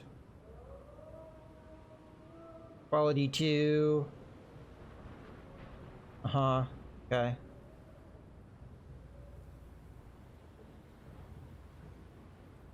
Oof. A lot of these are very expensive, though. Yeah, I don't know. We don't have enough cost reduction, in my opinion, to get these to be effective. And it's also way more than we can afford. I'm going to pick up the buckler, or the leather shield, I apologize, because I think, my opinion anyway, that is an upgrade over this. The same amount of armor, but it's a much better card. And we sell this. Alright. Well, that didn't give us a very good position from a food standpoint.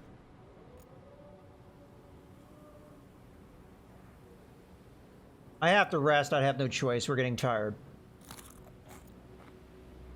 Okay. I figure we come over here, we do this event. Hopefully it is something related to getting food. You find a large group of armed but starving hiding out in the ruins. It seems their homes were destroyed by the Titan that you are tracking, and were unable to find refuge closer than these ruins. As other towns refuse to take in such a large group, they plead with you to not take anything from the ruins they can use for themselves. I'm sorry, but we have to scavenge. Yeah, we got some food, much needed. Also got some armor. Let's take a look at that. So, +2 armor, head rush, and run. So you get 1 extra ability. Okay. There we go.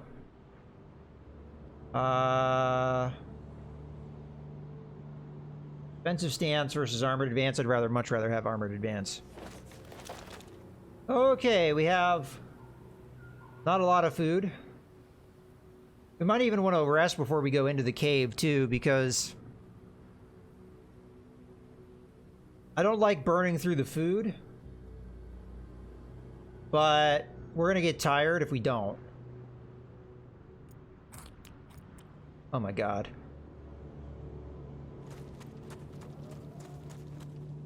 I hope this goes to where we need to go. There it is. Holy man.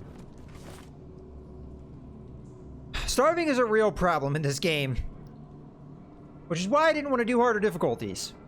You enter the ruined dwarven town, marveling at the colossal pillars still standing after centuries. You begin to search for the band of elves, calling out that you mean no harm. Before long, however, you hear a chorus of inhuman screams coming from an area to the west.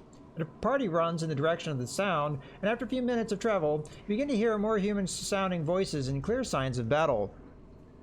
This is where I really regret giving those villagers the 2 food, but we did get good items from it, I guess. By the time you arrive at the battle site, it appears that you missed a vicious confrontation. Bodies of elves in tattered armor are littered on the ground, along with the remains of a handful of strange humanoid creatures with fearsome masks and spiders' legs protruding at grotesque angles from behind their shoulders.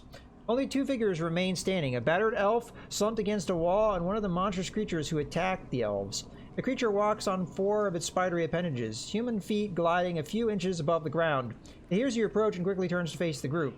The creature gives off an astral glow, and you can make out its features even from a distance. The monster has a distinctive angled face and ears of an elf, but has no color and devoid of signs of life or emotion. And it is a Fury Lich. Icy Presence. At the start of turn, inflict chilled on all enemies within 2 spaces, punishing us for being melee focused. Sucks. Fortunately, can't really do a whole lot about it. We are going to use Quick Step here. Getting another card could be important.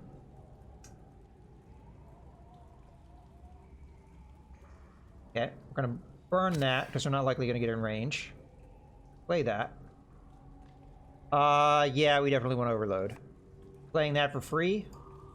Very important as we can ramp damage. I don't have any clue what this character is going to do to us. Let's advance to there. Advance to there. You're going to block with that. We're also going to block with that.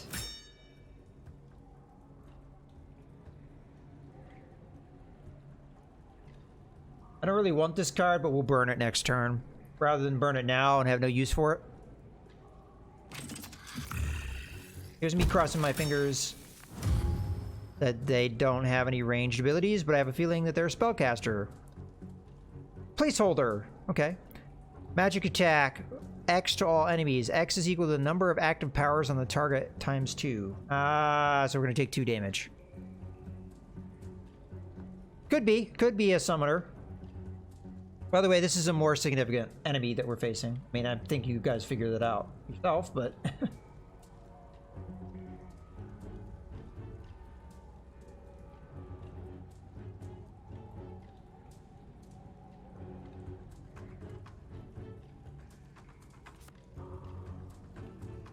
a free movement here.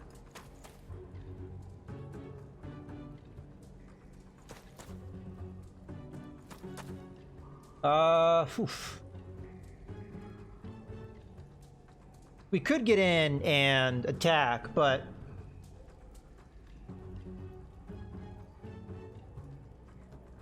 I definitely want to use Spark if I can. It's not going to do me good from the reduction of willpower cost, unfortunately.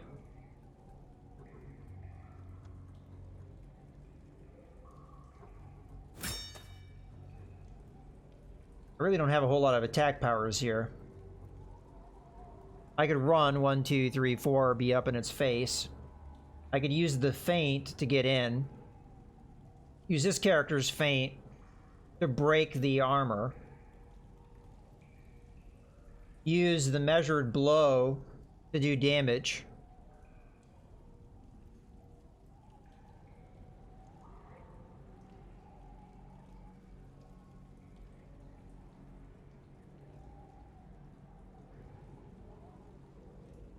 The character that we are attacking would get a card, which would make the next turn devastating against us.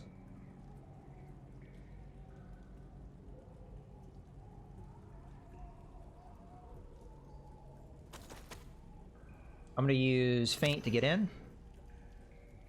I'm going to use Feint, drop the defense, and we will get a combo out of this.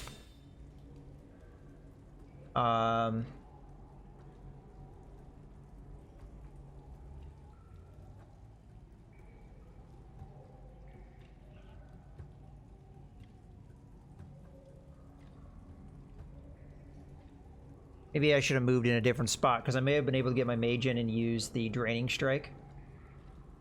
That's okay. We'll start moving her in nonetheless. Because some of our spells, the range does matter. I mean, we could still get her in by doing Armored Advance, moving to here. I'd have to burn Spark to get her in, though. Or use March.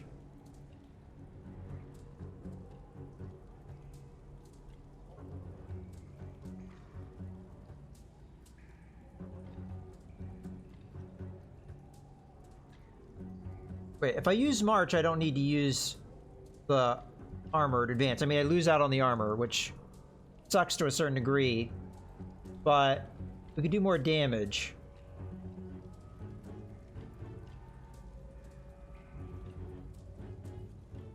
Yeah, I think that's what I'm gonna do. I'm gonna burn the advance, Armored Advance. I mean, play the March. Move you there. Move you there. You don't really have to move. Although this guy, the bad guy, might be able to... Oh, never mind. We can't get it over there. Use the Draining Strike to give us... Okay. Spark for some burn. So we're going to take some damage here, but the combo strikes, I think, will make up for it.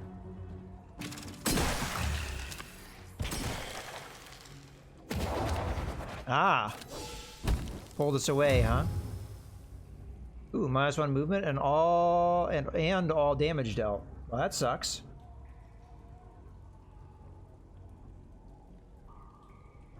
Now you have Overload active.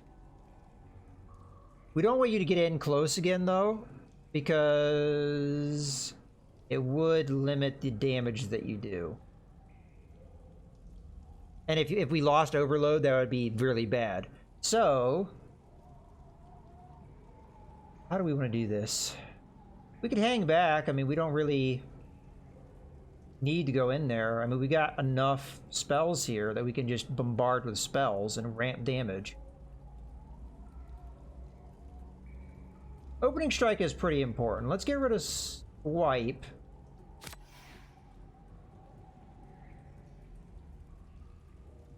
Get rid of Advance. We're definitely going to want an offensive stance because it's going to just give us more raw damage. We'll go with Chaos Missiles here, which at this point doesn't do a lot of damage, but it will ramp.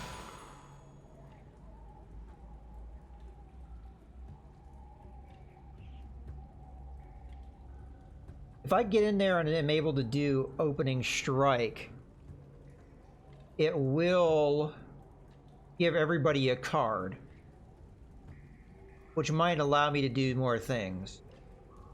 So, burn Chop to move in.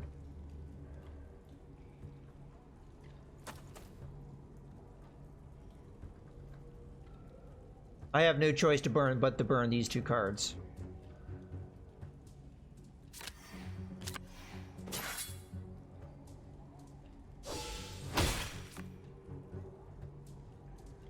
Ugh. Cantrip would be nice to do, but we really need to ramp the damage instead. So, I'm going to burn both Adrenaline and Cantrip to play Call Lightning. Okay. Really likes to do that. Ah, she burned through my Overload. Damn it. Apparently she has multiple of those cards. Guess that makes sense to a certain degree. Okay, so we can walk. We do have Draining Strike. Unfortunately, you're in my way. And Courage is so good. I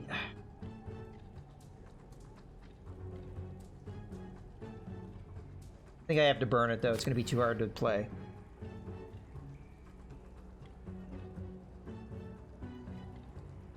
Move in there.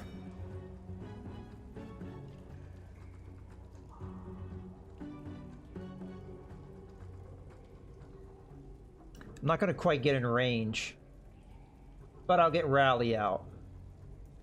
Do I want to get Rally out, though? I won't be able to get Draining Strike out.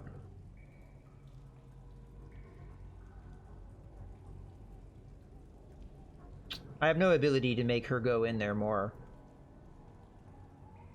And the rally is worth playing. We could use her for combo strikes.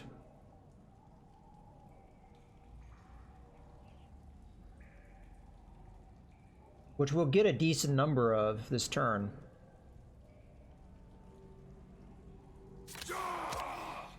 So 1, 2, 3, 4, 5. We definitely need to play this.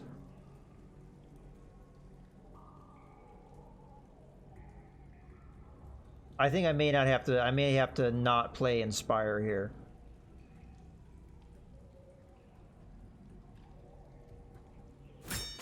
I'd love to use this as an attack, but kind of can't. I have to use it to move.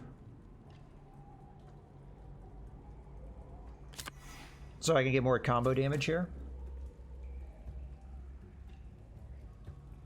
Yeah, so if I use this, we get 2 more points, but you get 2 more points from getting the combo strikes, so...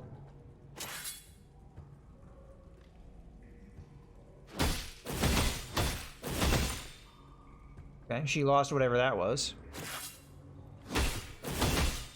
Okay, we almost got her.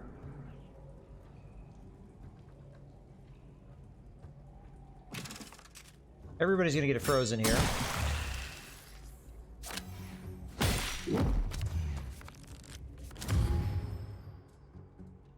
Alright. She's only got 6 health left. I can't move her in. This does 0 damage, so I could move her in just to combo.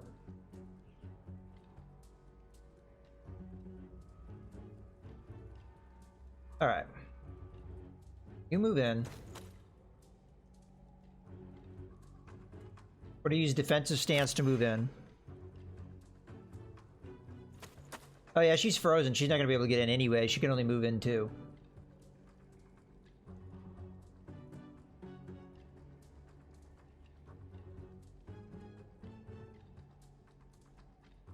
We'll start with Inspiring Strike. I mean, let me think this through. If I burn these 2 cards, she'd get 1, 2 here. There's no way for me to modify that. So we'll go Inspiring Strike. We'll probably have it anyway. Burn both of these. Use Inspire. Burn that. Blow the head. Yeah, we didn't really need to do a lot of that, but we got it. And we're only halfway through the quest. Okay, legendary crafting material. Oh, okay, I've never seen this before. 25, okay. Shrouded armor, so I'm gonna have to take a look at that in more detail. Starhammer, a legendary item. We already had one of these, I think.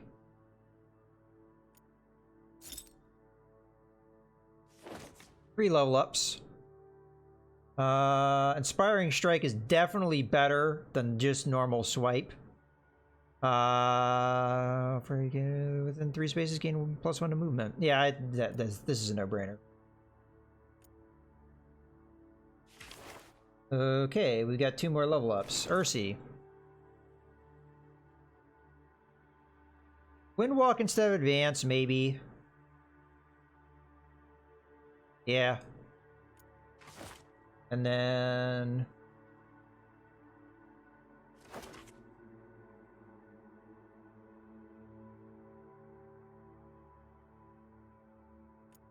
Okay.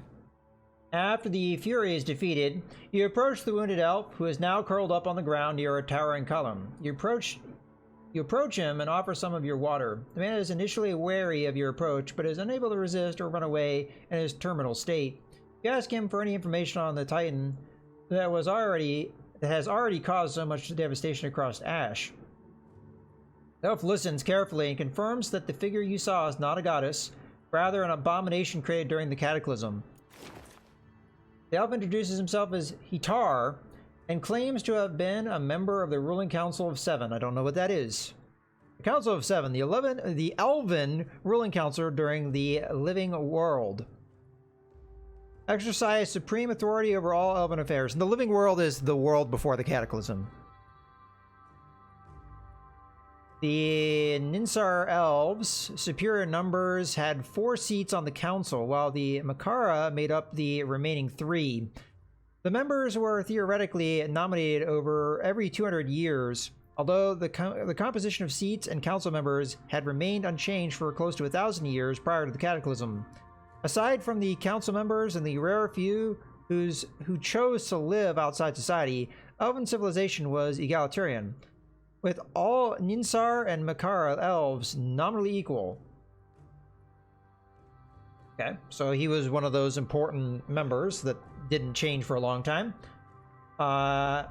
He explains that to the best of his knowledge, the creature you describe, a planar is a being of immense power created during the Cataclysm. The sun's fire entering the astral plane caused immeasurable damage to the realm of souls.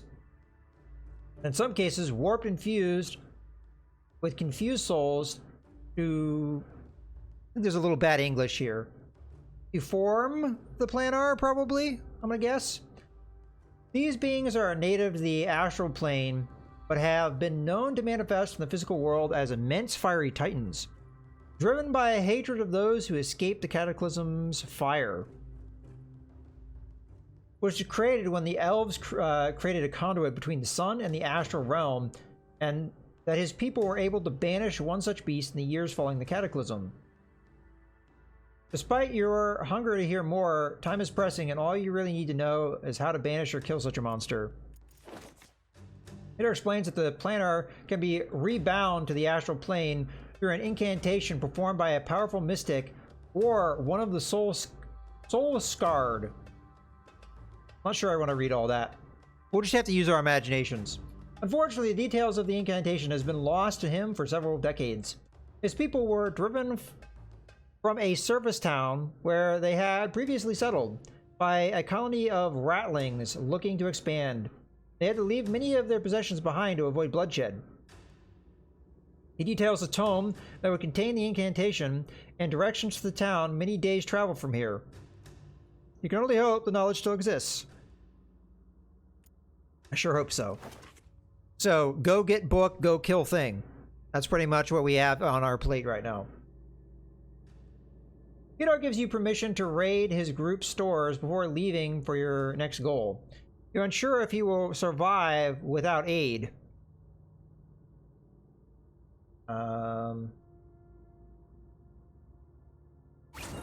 We're gonna get 3 more of these, so we might as well use them.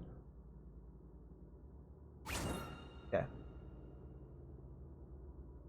So we're gonna take all this. They really want me to have some of these items. They give them to me over and over again. Okie dokie. We did get food. That's good.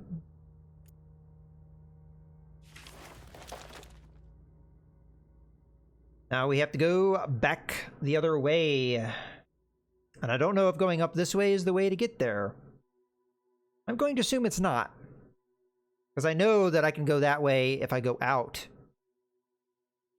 And I don't know where this takes me, so I'm not gonna dilly-dally. I've got very little food left. I did want to check some items though. We don't need this. We already had one of those, I believe. This looks maybe potentially good. Talk. Unfortunately, it's not any better than the armor I already have, and it gives me abilities I don't really want. But I have a feeling that the metal hammer isn't as good as the star hammer. All melee attacks cards cost half willpower rounded up. That sounds good.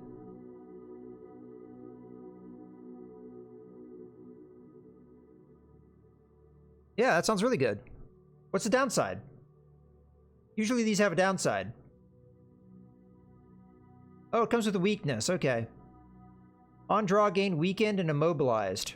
That's pretty bad. I wouldn't want that.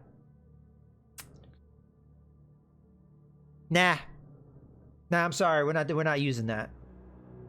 Nah. This is one of those instances where having that follower might have actually helped us. I don't know if she can work on legendary items, but if she could, removing that weakness would make this very powerful.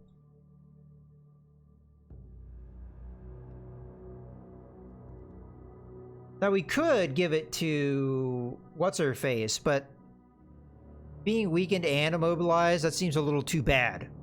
So, no. I cannot use that item, I'm sorry. Yeah, we're probably just gonna end up selling a lot of this stuff.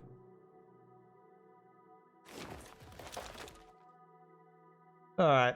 No, the one downside is of going back the way we came, though, is that store does not get restocked. So it's not like we could go there and buy food. That's the one reason why I'd want to go up this way, because there's a potential we find stores we haven't been to before, so we could buy food, because 4 food's not going to get us far.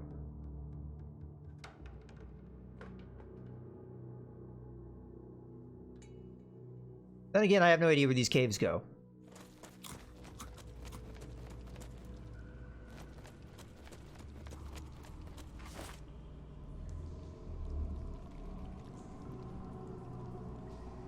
What? Confront dragons? Are you kidding me? I fought a dragon. Okay, so just to give you an explanation. In the first campaign you do, the one with the water crystal thing, the end of that, your very last combat is against a single dragon. Not dragons, plural. And it was a hard fight.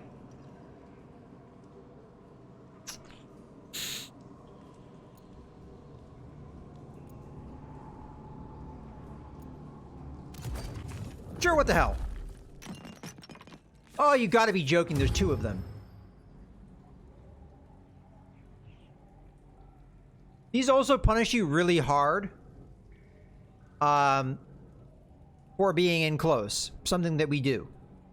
I probably just got our party wiped by taking this fight.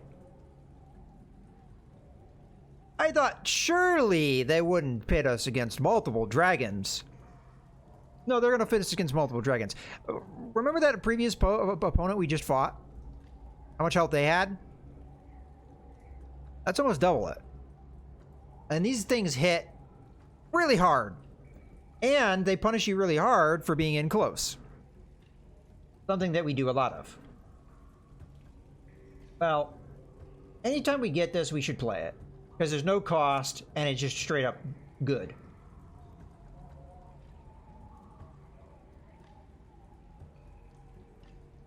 We need to focus on one dragon down.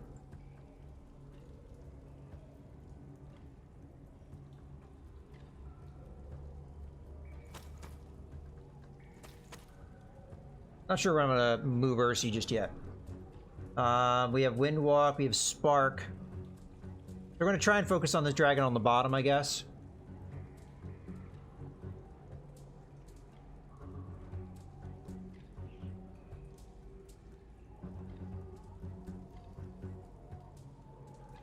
We do have movement abilities.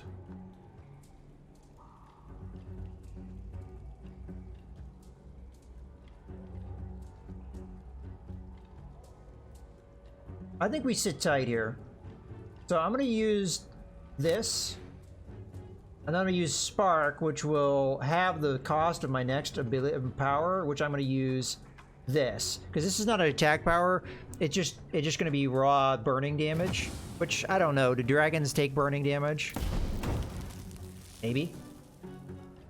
We take that. We use it. And then I think we just save our cards here, because these are all cards we can do stuff with, but we need to wait for the dragons to get closer to us, so... They oftentimes... Holy crap.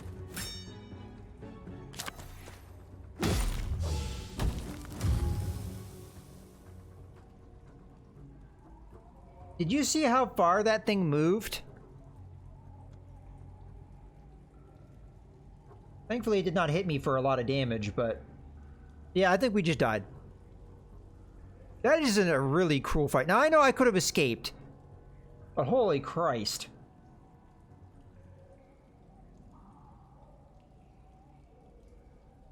Okay.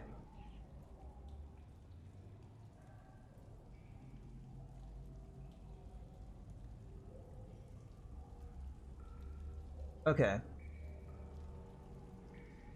We've got like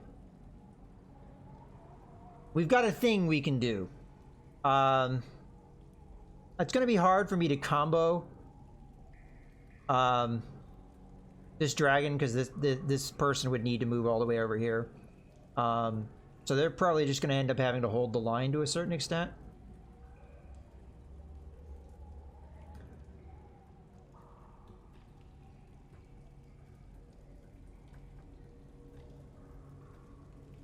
They're gonna windwalk.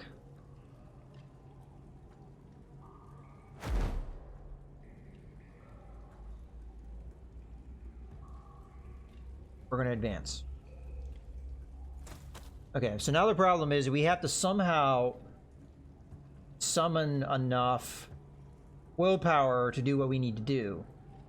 I would like to get inspired out as much as possible and do the damage buffs out as much as possible before we attack. But unfortunately, we don't have enough cards to pull that off. So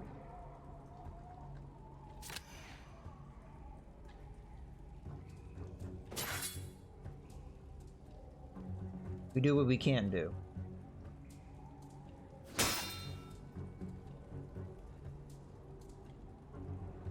Now, Raining Blast.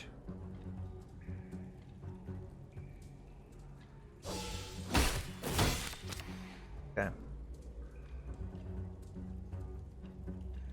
I would really love to get double strike off, but Unstable Blast. If I say that, Unstable Blast would not, well, it would do 10 damage. It'd do damage to both dragons.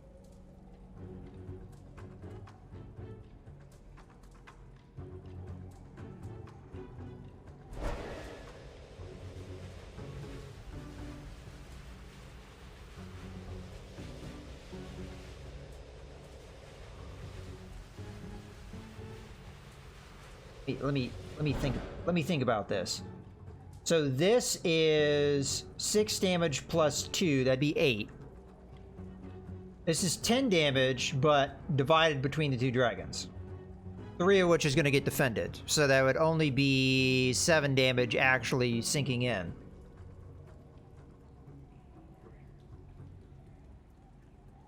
But we could follow that up. Well, no matter what we do, we could follow it up. I don't think that's the best move, but we did it. I'm gonna burn the Encourage.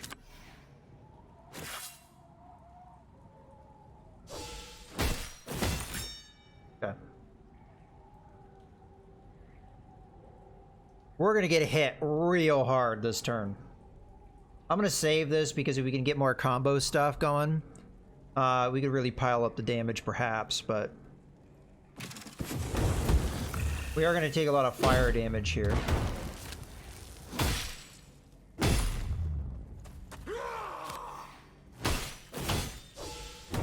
Ow. Okay, so we got a lot of double strikes here.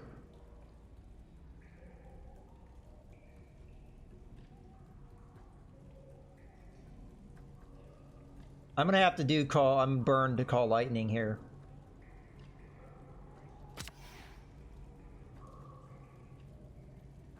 Where are we gonna get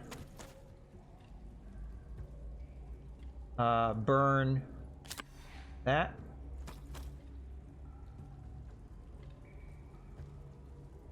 The dragon we did a bunch of damage to actually ran away from us, so okay. So somehow I have to come up with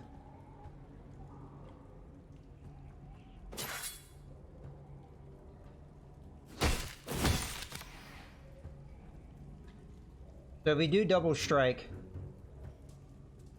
into this, we'll get the most combo damage out of it.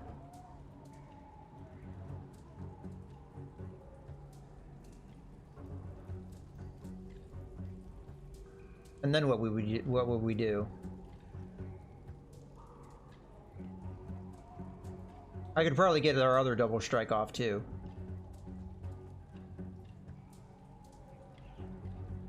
By discarding this and this.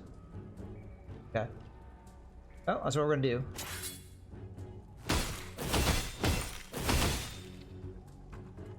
This character's dead next turn, though.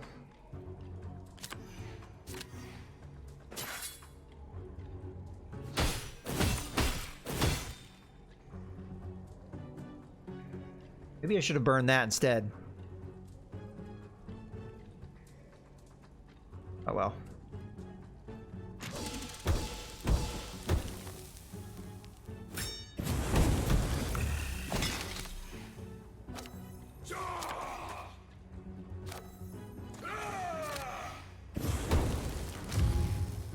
Alrighty. Well, we kind of got screwed by our card draw here.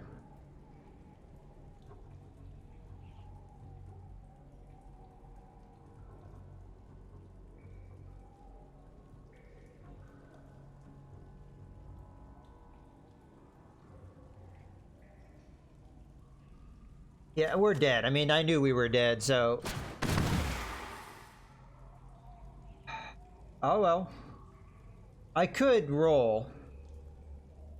And honestly, that's the right move.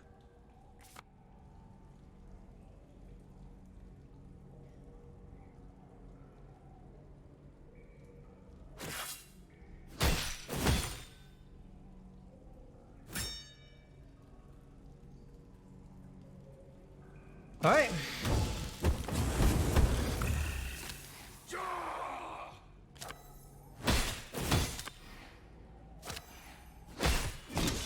Dead. Oh, wow, we still have a character alive.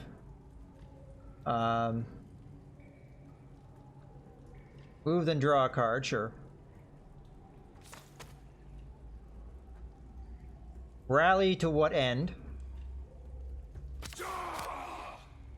Hand trip to what end? Take that, dragons! You'll never kill me! Oh wait, you killed me. Oh. Oh, that was a dumb fun fight to take, but I was like, ah.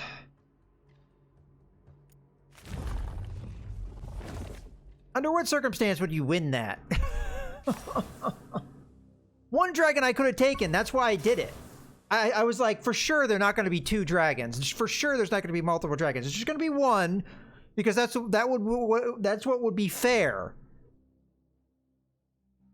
Maybe that's what the big skull and crossbones that you was meaning, and that you should probably not do this. Oh, Nelly. All right, we unlock some things. We get some cards.